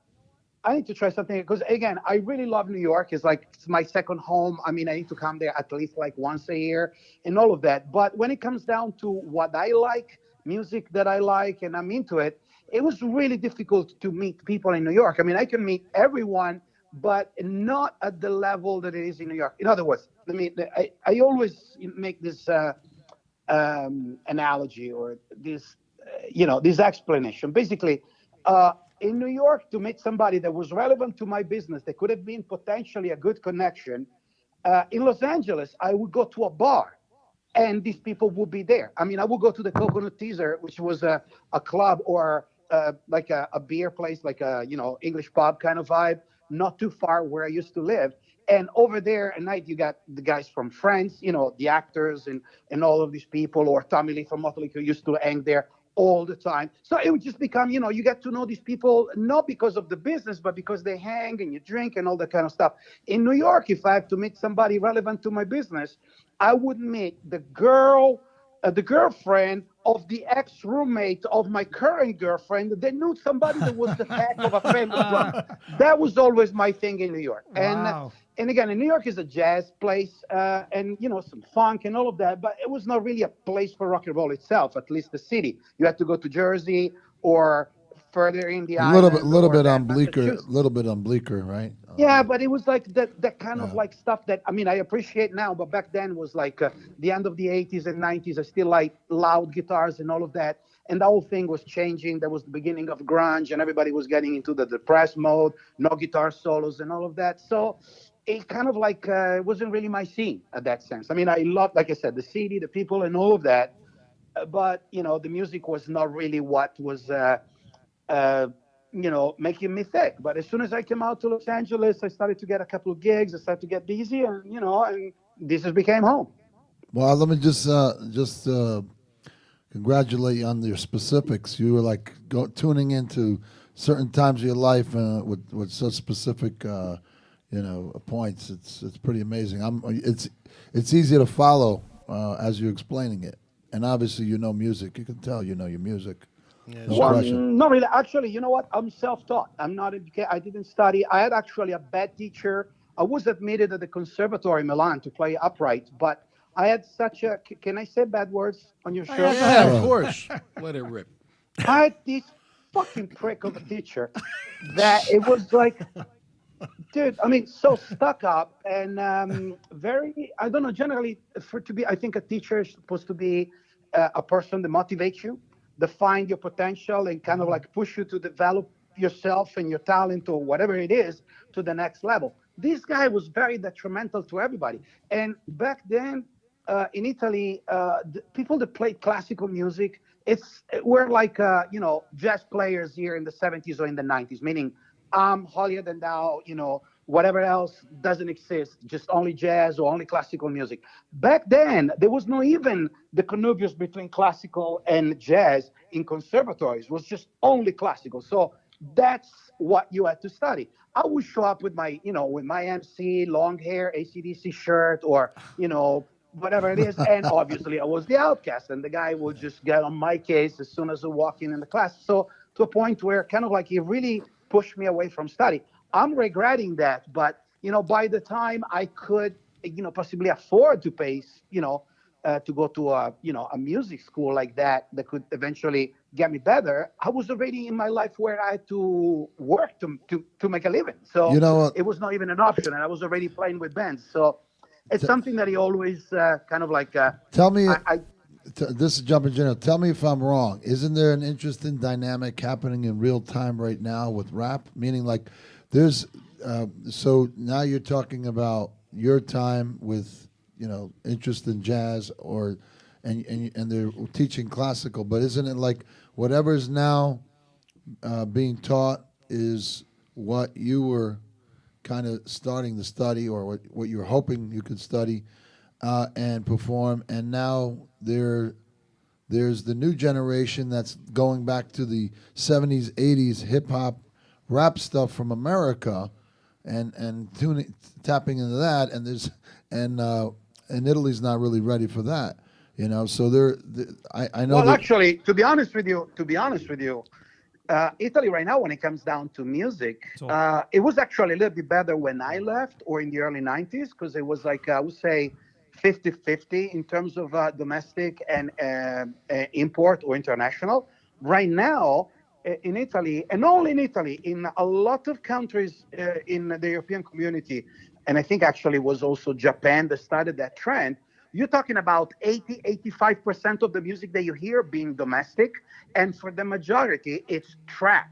I mean, the biggest stars today in Italy when it comes down to music are those kids, not even the one that go to, what I call it, The Voice or X Factor or whatever is the version that they have over there, but they're actually trappers, okay? So, with the internet being what it is and it's easy to move around the world, the youth today, it's connected in a different way. So there are not really boundaries. Listen, with my band, with Supersonic Blues Machine. We traveled the world. We headlined festivals in Norway, in England, in India. We went to play at the Mahindra Blues Festival, which is the biggest blues festival that there is in Asia. I mean, continental Asia. We were there playing and stuff, and I had a bunch of whole, I would say all stars like Billy F. Gibbons from ZZ Top, Eric Gales, and all those guys were in my band. We go there play, and we meet these kids from India. They were playing blues, and all these Americans were like looking at these kids, were like, and where in the hell did you learn how to play like that? That's crazy. It's not the actual playing, because music is the same for everybody. But what I'm saying is like having the sensitivity in a specific genre. And he says, well, I don't know. I learned on YouTube. So, when you have those kind of things, you don't have to be the kid that goes religiously to the club to see the guitar player or to listen to the singer. And then you kind of like learn how to do that like most of us did, on my generations and everything. And now, I mean, you can just log into the computer and this is what you were supposed to. So you learn and you play, you pick it up. I'm not saying that it's necessarily better, because a lot of the kids that are learning that way, they might be incredibly on the technical aspect. They might know every single possible thing, but they're kind of like bedroom heroes, meaning you put them on stage, they're lost because they didn't make their bones, as like everybody else did. They made it like, again, in their room or just by listening to this kind of stuff, or look at the fame of people going on TV just singing great singer, but they never really did a And show. then go through the grind you know? or the boot camp. You have to go. Yeah, and that's the problem, because that kind of like takes away not only a specific aspect of your musicality, but also kind The of artistry, like the artistry, and this is what's under threat. In every genre, not just music. In theater and film, the art is extremely under attack. I mean, that's a fact, and it's all about the numbers. And if you have 1 million people following you, you must be great. No, you just you tapped into something, and you're important because of your following. So Fabrizio, this is Biagio. I have a quick question to ask. I see. I'm just reading a lot that you actually produced, or you were a writer for a lot of. On Fox TV, I guess, NBC. Well, no, I mean, they produce music and content. I mean, so I wasn't working for the network. I mean, you helped produce, I guess, the music. Yeah. Wow. I see WWF as well, the Mary Kate and Olsen show. I'm reading some stuff here right now. Red Hot Chili Peppers, which is unbelievable. Wow. Jamie Foxx. Do you enjoy doing that more, or actually performing live yourself?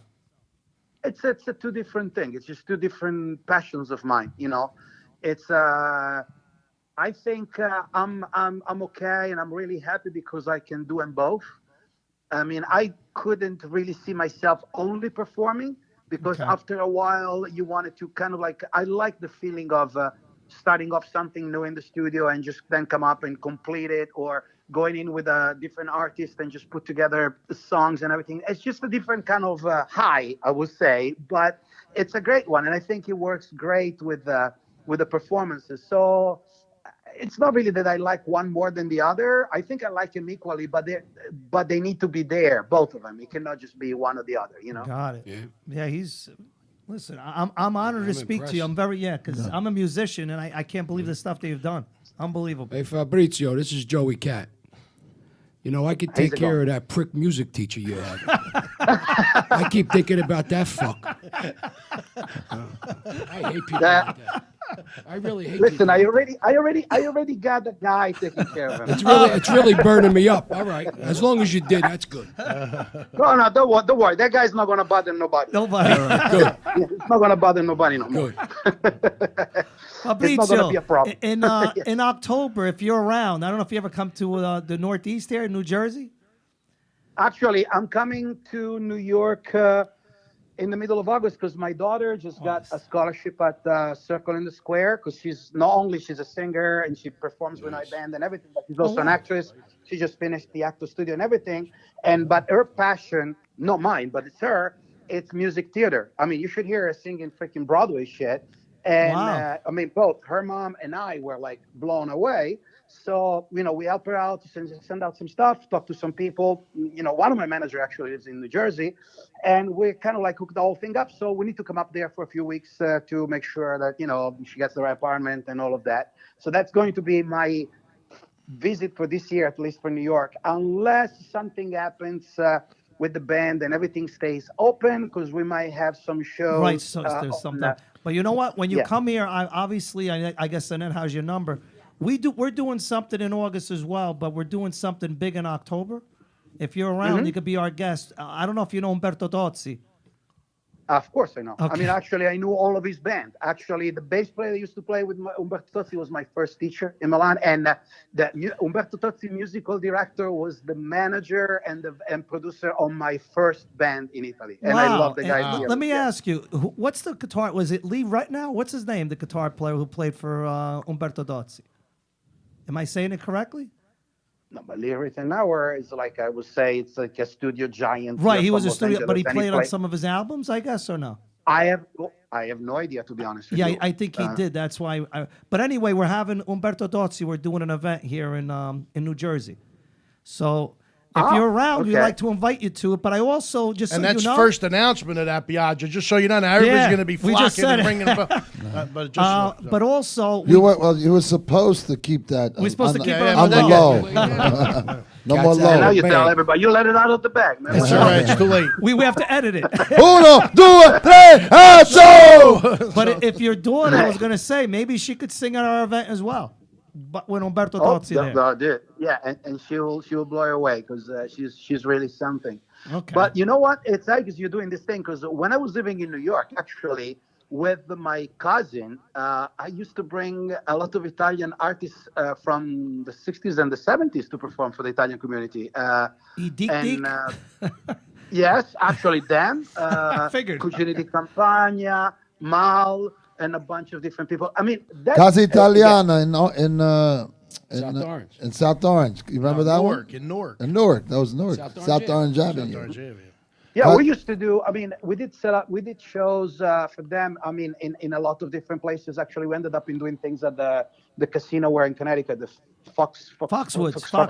Foxwoods, exactly. Then obviously in Atlantic City. I don't remember the place in Jersey where we used to set up shows, but all around New York, we did Villa Barone in Bronx. Villa Barone, okay. Yes, and what's the name? Roses on the Bay. Russo on the Bay. Yeah, and all those places. Then in Long Island too. So it was fun. I mean, I have some of my.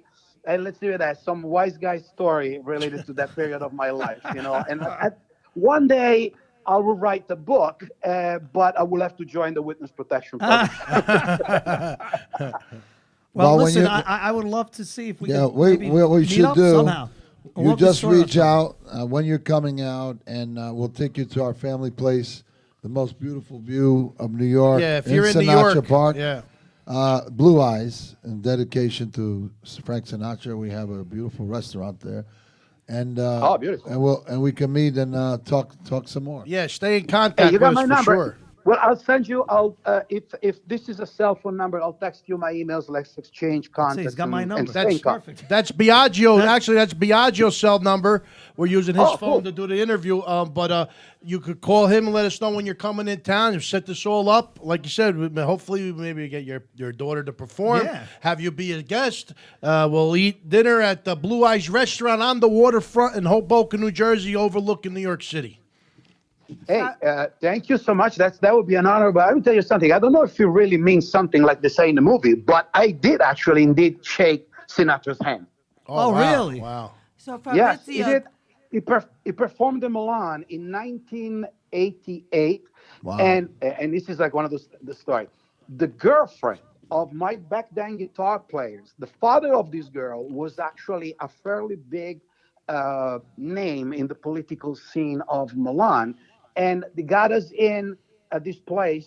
This was a venue that doesn't exist no more. It was horrible for sound, but it was actually a great place to get together. And he brought us backstage. It was just kind of like crazy because, I got invited at the last minute by my guitar player because they didn't want to be there alone with his girlfriend's family. And, all of a sudden we're in the green room and, Frankie walks in and he shakes everybody's hands and he starts talking to me in broken Italian, but, Hey, why not? That's great. That's a great Yeah, story. that's it. That's amazing.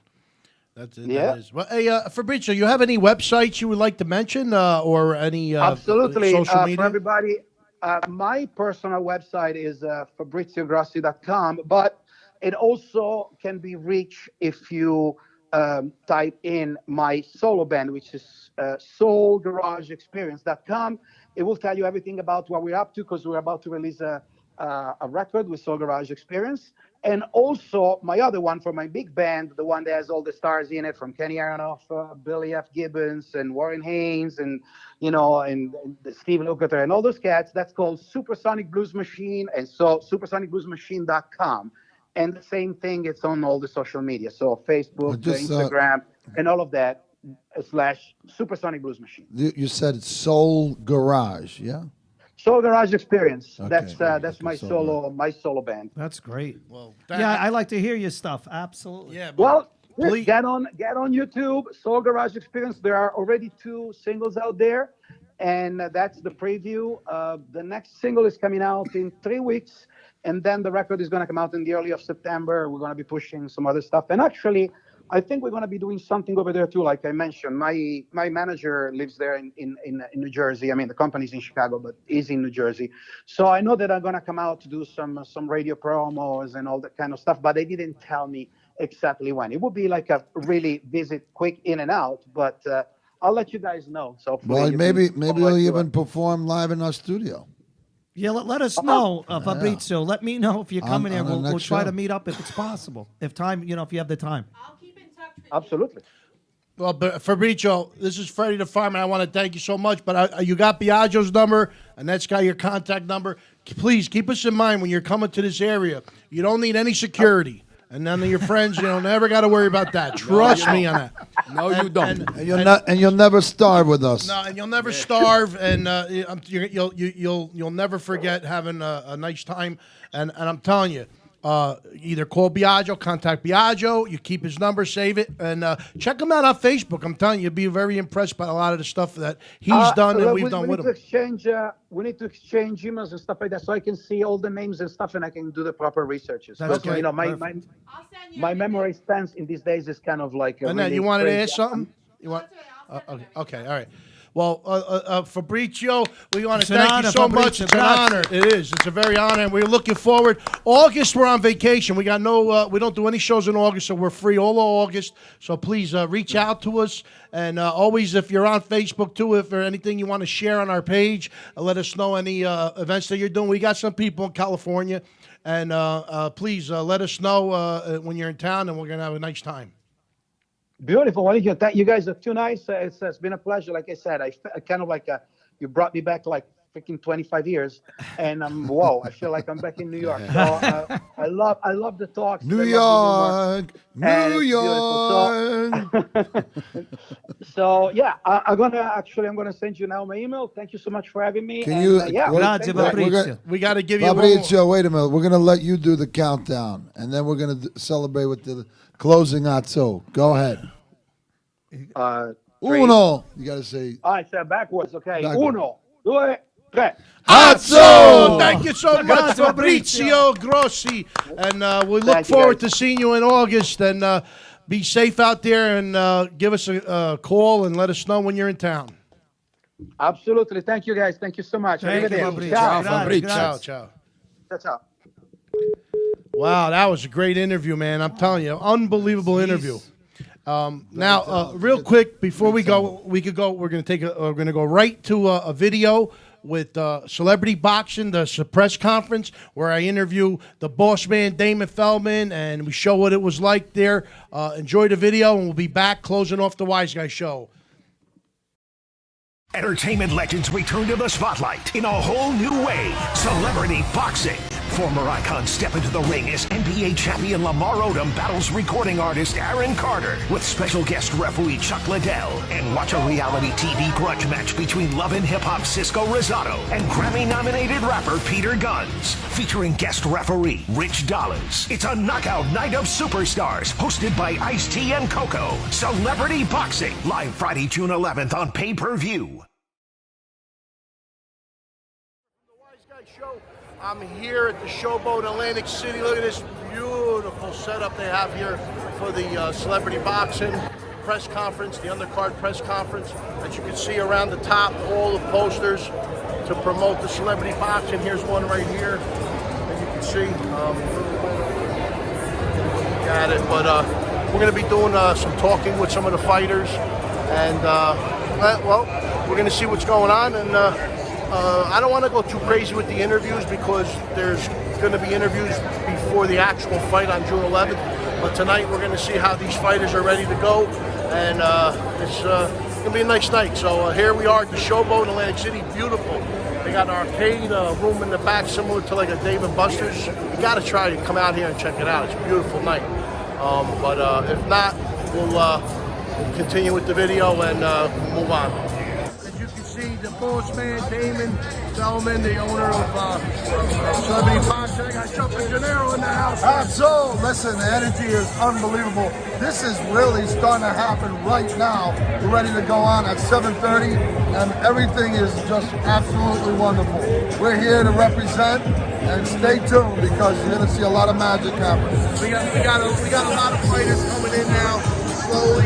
We're going to be doing an interview with one of the fighters, actually both fighters for this, actually the third main event of June 11th, featuring Tim Witherspoon, two-time heavyweight champion Tim Witherspoon, and he'll be fighting Hazel Roche. That's also a fight that hasn't been promoted as much, but we're going to really give it a little fire tonight, right, Mike? Let me tell you something. This is a long time coming. We have reached a level with the Wiseguyz show and celebrity boxing partnership, and it's going to be from here on going higher and higher. Stay tuned for magic, like I said, happening in real time.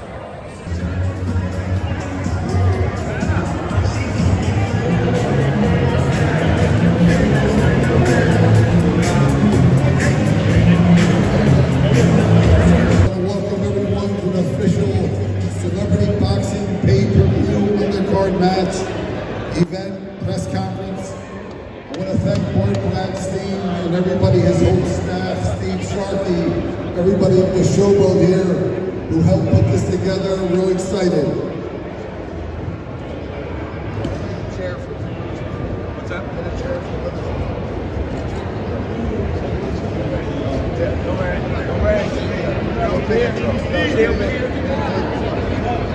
So we have a big event, ladies and gentlemen, as you know, live on pay-per-view television, every cable outlet in North America. And we're really excited what's going on here. We have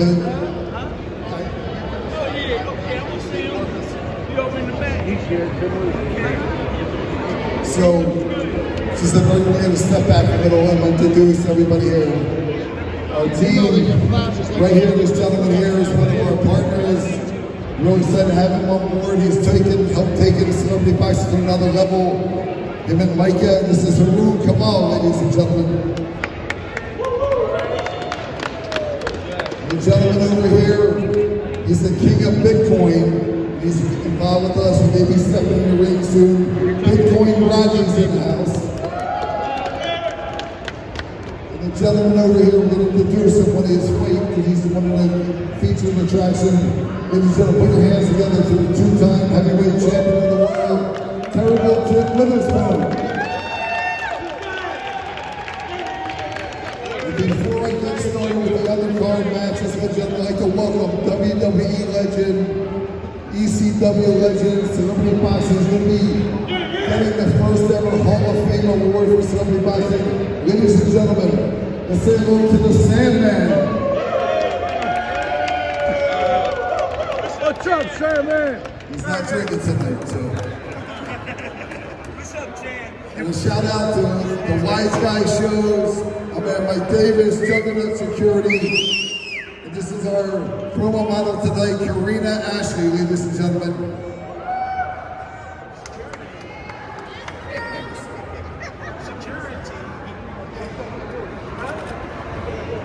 So first off, ladies and gentlemen, the undercard events is for the Latino American Middleweight Championship. Let's welcome Justo Munoz and Manny Strong.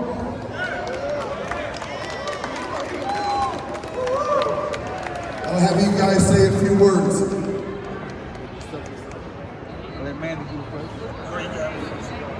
How y'all going, ladies and gentlemen? Mr. Munoz here. I'm here. Now, I just want to say today was a crazy day. As I'm coming off 33 station, someone fell from the track, and I had to jump in the track today to save their life. So, at the end of the day, God is good. You know, I'm happy to be here. Thank you for everything, and I'll pass it off to my opponent, man. I just want to say thank you to everybody for coming and being here today. Blessed by God and gifted by Christ. Thanks to Dineen for giving me the shot. Thanks to Houston for being here with me. And all of them for being here. TV cameras, pay-per-view. Thank you. And it'll be one hell of a fight. Me and Houston for this championship. On June 11th. All right, guys, just stare down. This is, let them stare down. Don't touch each other, just stare down. June 11th. Here we go. At the Showboat Hotel. You can only watch it live on pay-per-view. Justin Munoz and Manny Shaw. Thanks, guys. Thank you.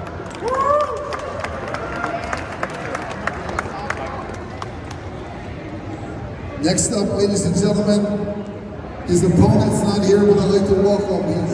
You've seen him on MTV's Real World. He's also the current 5-0 celebrity boxing middleweight champion. Let's welcome Josh Colon.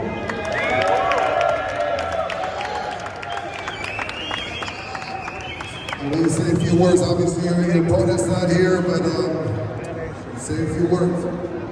All I'm saying is, boys talking about his shit online. He beats me in a dream. He better wake up and apologize. There's nobody can rip this from my hands. That's all I'm saying. Anybody that thinks they can, I'm right here. There's a ring right here. So, David, thank you for the opportunity. I'm not going to let it go. So this means more to me than just two guys fighting in the ring. This is a fight for life. What we do here. Dad now too. He's just a newly father of twins. So it's a whole whirlwind and training and all that. I'm going to do this. I'm going to make sure this stays where it should be. That's home in Philly. June 11th. Thanks, guys. Josh Colon, ladies and gentlemen, the champ.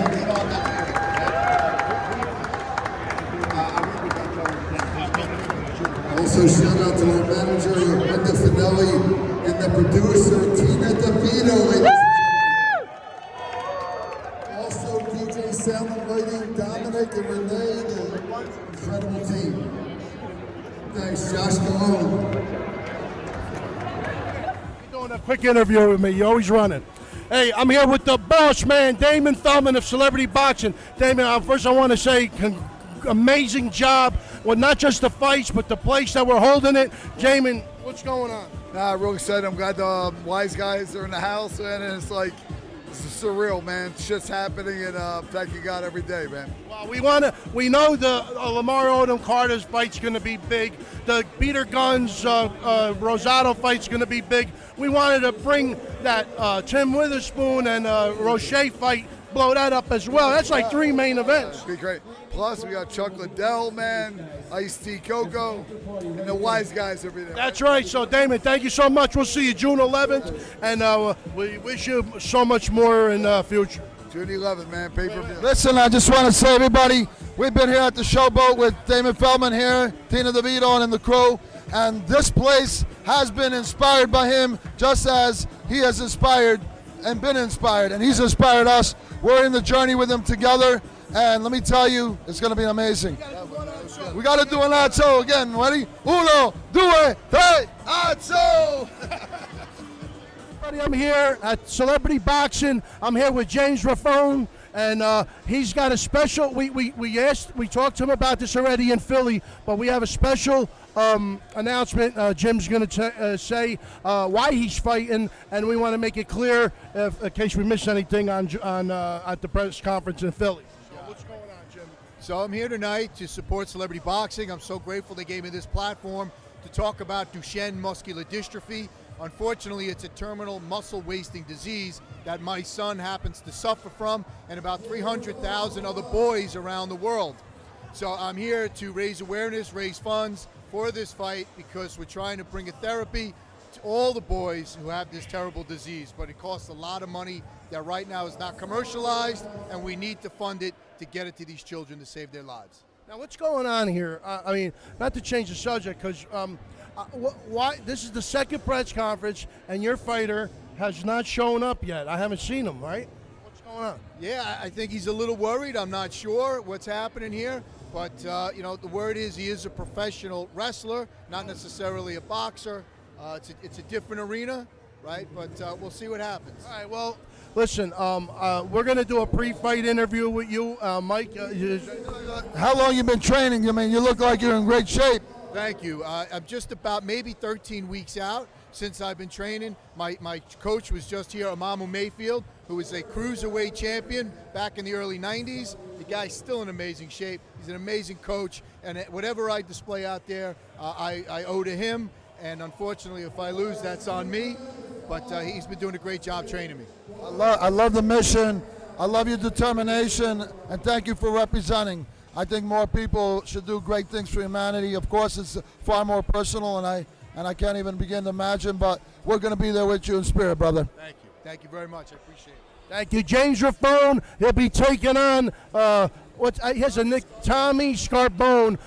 He's got a nickname, right? Tiger Moose. Tiger Moose Scarbone. So we'll see. We're going to do some pre-fight interviews that night and see how you're ready to fight, if you're ready to go. Plus, if you want to thank anybody who helped you train or so-and-so. So any other words you'd like to say? Awesome. I just want to thank all the supporters out there who are helping me get to this point tonight. It's been really an amazing journey, and I look forward to the fight and making everybody proud. Thank you. June 11th, Scarbone Raffone. That's another great fight to catch on June 11th, on top of all the wonderful fights that evening. And Mike? Well, we saw him at the last press conference. I'm not sure if he got away with it, but he ain't getting away with it this time. You're going to do an atso. Are you ready? Uno, due, tre, atso! I'm here with boxing legend Tim Witherspoon in the house. What's up, Tim? Everything good. Everything good. Been running around. Just came from an amateur show. We just got to keep boxing #1 and keep it live. That's all. That's right. I'm looking forward to the fight, too. Well, listen, in Philly, we were running around. I didn't give the fight as much promotion as I wanted to, but now we're here. Let's do it. Hazel, you're going to be fighting this guy right here. Are you ready? Do I have to fight him? Yeah, I think so. Yeah, thanks everybody on the Wiseguyz show. And definitely me and team been talking, and we're going to bring a Philly style fight. It's going to be something that everybody going to be wide mouth open. Now, Tim, you fought celebrity boxing before. Yeah, the Sandman, yeah. And he's here too. But let me ask you something. How do you look at celebrity boxing? Are we looking to get more fighters to come back into boxing through celebrity boxing, bringing them into the amateurs? Well, this is the thing. My heart is with boxing, and I've been talking to regular boxers, and they think that this is hurting them. So I think that you celebrity boxing has got to talk to have to straighten this thing out, because a lot of regular boxers are getting upset over celebrity boxing. Oh, so really? I'm just telling you the truth, yeah. I never knew that. I'm telling you the truth, and they making a lot of money, and there's a lot of regular boxers training real hard, and it's extra hard for them to make it to the top and make the money. So. Oh wow, I didn't know that. I know a lot of boxers are bad, but this is a game. So you got to learn the game. If you can beat the enemy, join the enemy. Celebrity boxing is taking over. Well, all I know is one thing. June 11th at the Showboat in Atlantic City, right here, Tim Witherspoon, two-time heavyweight champion, will be taking on Hazel Roche in the third main event, because this is like a third main event. And we're Wiseguyz are going to be there, and we'll do some pre-fight interviews with you guys to see how ready you are. I'd like to wait for that, and then you could thank all the people that helped you train or whatever you want to thank. Okay. Same with you, okay? Thank you so much. June 11th, Tim Witherspoon, two-time heavyweight champ against Hazel Roche here at the Showboat Atlantic City. Make sure you're there. Atso! Here representing Freddie Tenor, Freddie the Fireman, Annette, the talent coordinator, Frankie. We love this guy, we love his energy, and everybody involved. We're going to do an atso. Are we ready? You got to say atso on the count of 3. Uno, due, tre, atso! Thank you very much, guys. Thanks, guys. We'll see you over at the stand part. See you in the video. Thank you. All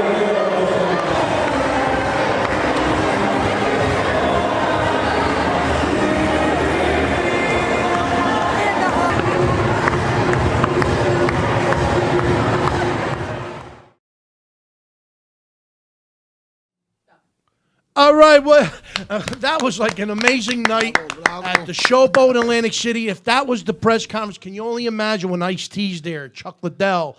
It's going to be a fun night. Peter Guns from Ice-T Love and and Hip Hop, Coco. Don't Ice-T forget and Coco. Coco. I mean, it's loaded with guests, and also Kalela Camacho Ali, Muhammad Ali's first wife, will be there. I heard Renee Graziano might be there. There's going to be celebrities in the audience. It's going to be a great time. But again, if you can't watch it there, watch it on Fight.tv. And it's going to be a great night. But here's a few mentions before we close off the show. The Uncle Louie Variety Show and Biagio has teamed up, and the Wiseguyz will be hosting their event. It's all going to be taking place on September 25th. It's a dinner and then a show starting at 6 p.m.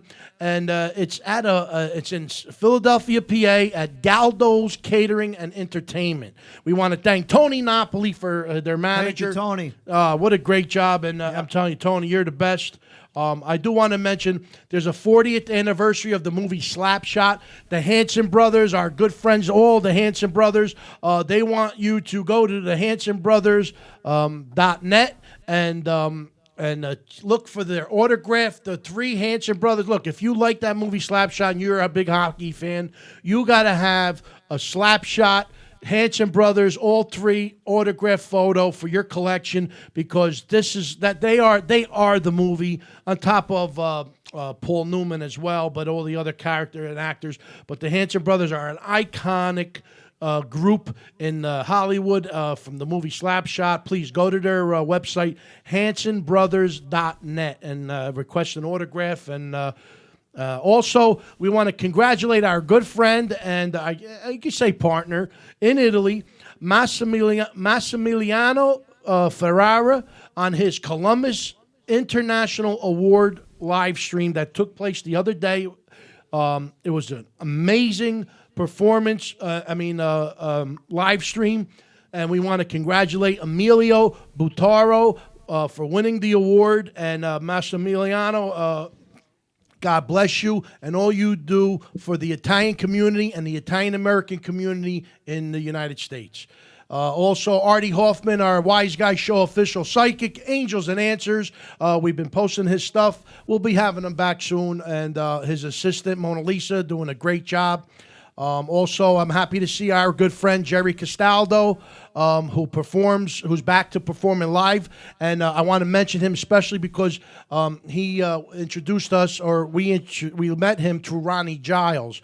Ronnie Giles was what they call him, a sewer rat, or was sewer rat in the military. Now that it's we remember Ronnie Giles every year during Memorial Day. He is no longer with us, but he was one of the best guys we ever met. He was a performer, sang a Sinatra, and Ronnie was military all the way. And I have to mention to him because it's Memorial Day coming up, the Memorial Day weekend.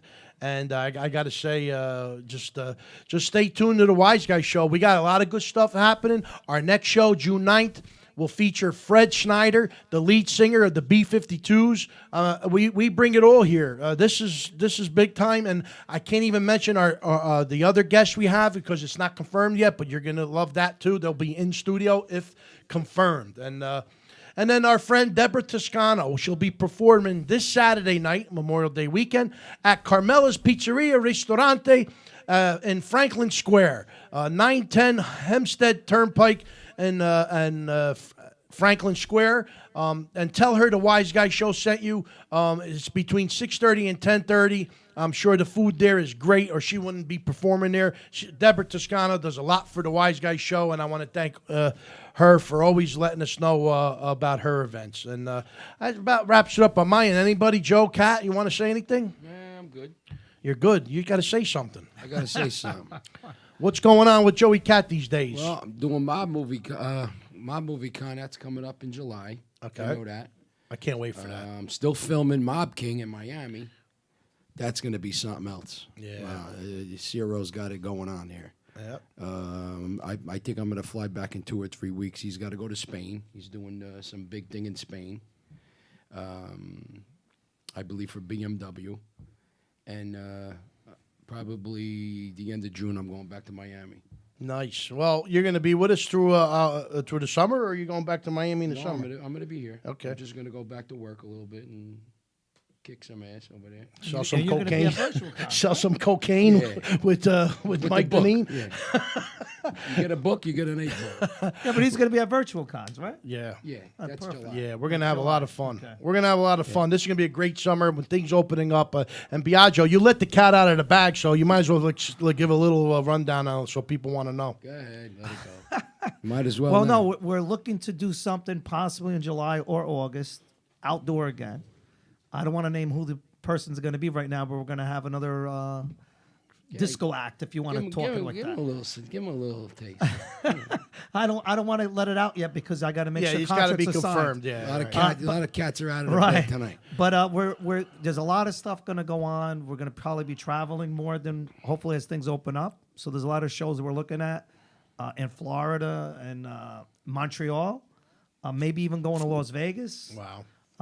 And like I said, we're going to have a big show here at the Legacy Castle in October with a big Italian artist. Nice. So everything's good. And we got some things going on in Atlantic City. I'm going to call her. You're going to call that we girl can't mention tomorrow. that yet. We can't mention that. No, I know. Yeah.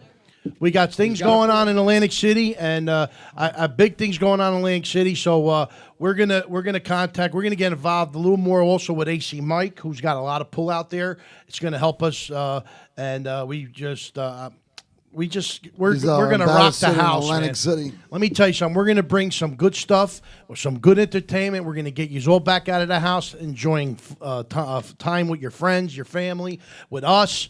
And I guarantee you'll go home with a smile on your face and not disappointed. And I got to tell you, Mike, you get yourself out there and you do a lot of things, and I got to thank you for all that you do, trying to get things to happen and keep tensions at ease, and you do your best. Yeah, well, listen. At the end of the day, we're here for each other. We're here for our audience, and we just want to keep you in tune with the world, the real world, not the world that people are trying to tell you is going out, in social media and in the news. We're going to give you the real deal all the time. That's something that's really, really unique, okay? And we do it from our hearts. So I want to just celebrate right now each other because we put time and energy in this, and we do it for each other, and we do it for our audience. Yeah, that's right. And we do a lot. Listen, we try to bring, and I say this at every event, and I'm going to be more on top of it, but the younger generation, you got to push.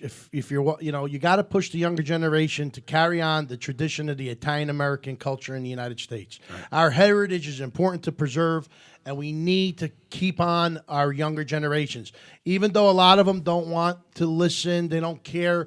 As they get older and they get lonely, they're going to realize that there's something missing. And just like anybody else who doesn't have a father growing up and they want to go look for their father, you're going to be growing up this younger generation. And when they get to a certain age, they're going to want to know where they come from and preserving the culture as much as possible, telling them the stories of the past in the families, the carry on of the food that we carry on in our tradition and all that stuff. It's very important. It's vital to keep the strength of the Italian community together, not only in Italy but in the United States. It's very and important. as people that are in the entertainment world, where you have the privilege to meet people and connect with people and have people follow you and believe in you, and you give them your truth, you have to advocate.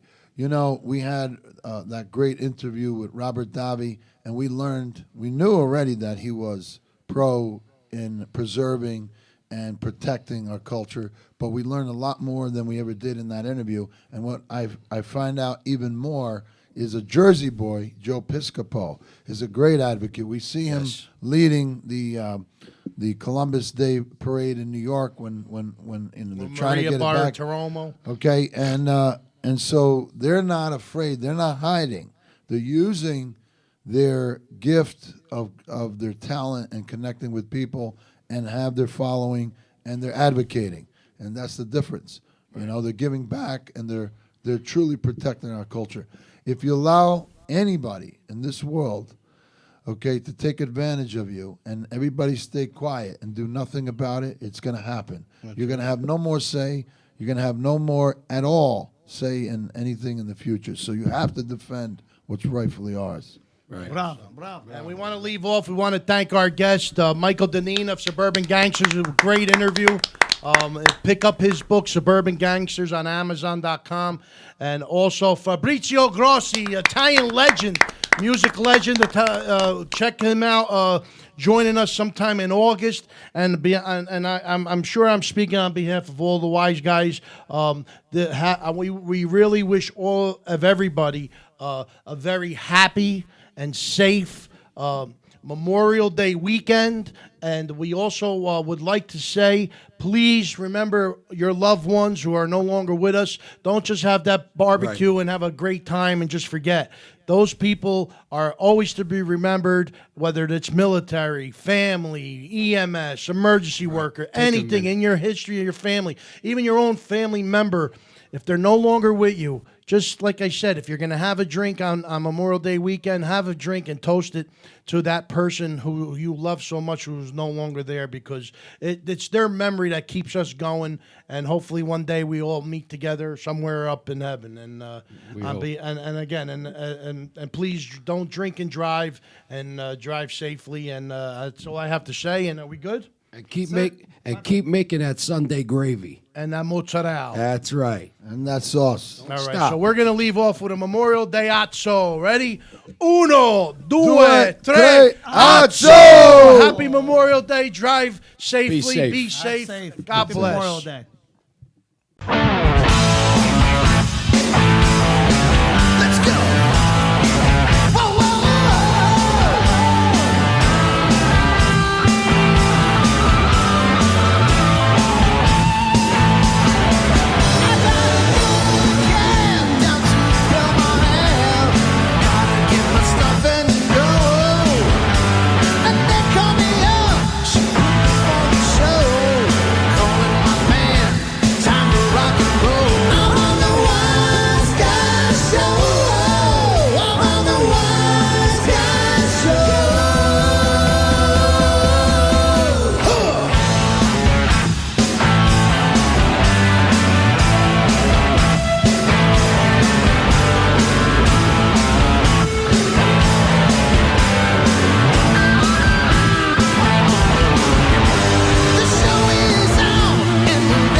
Somebody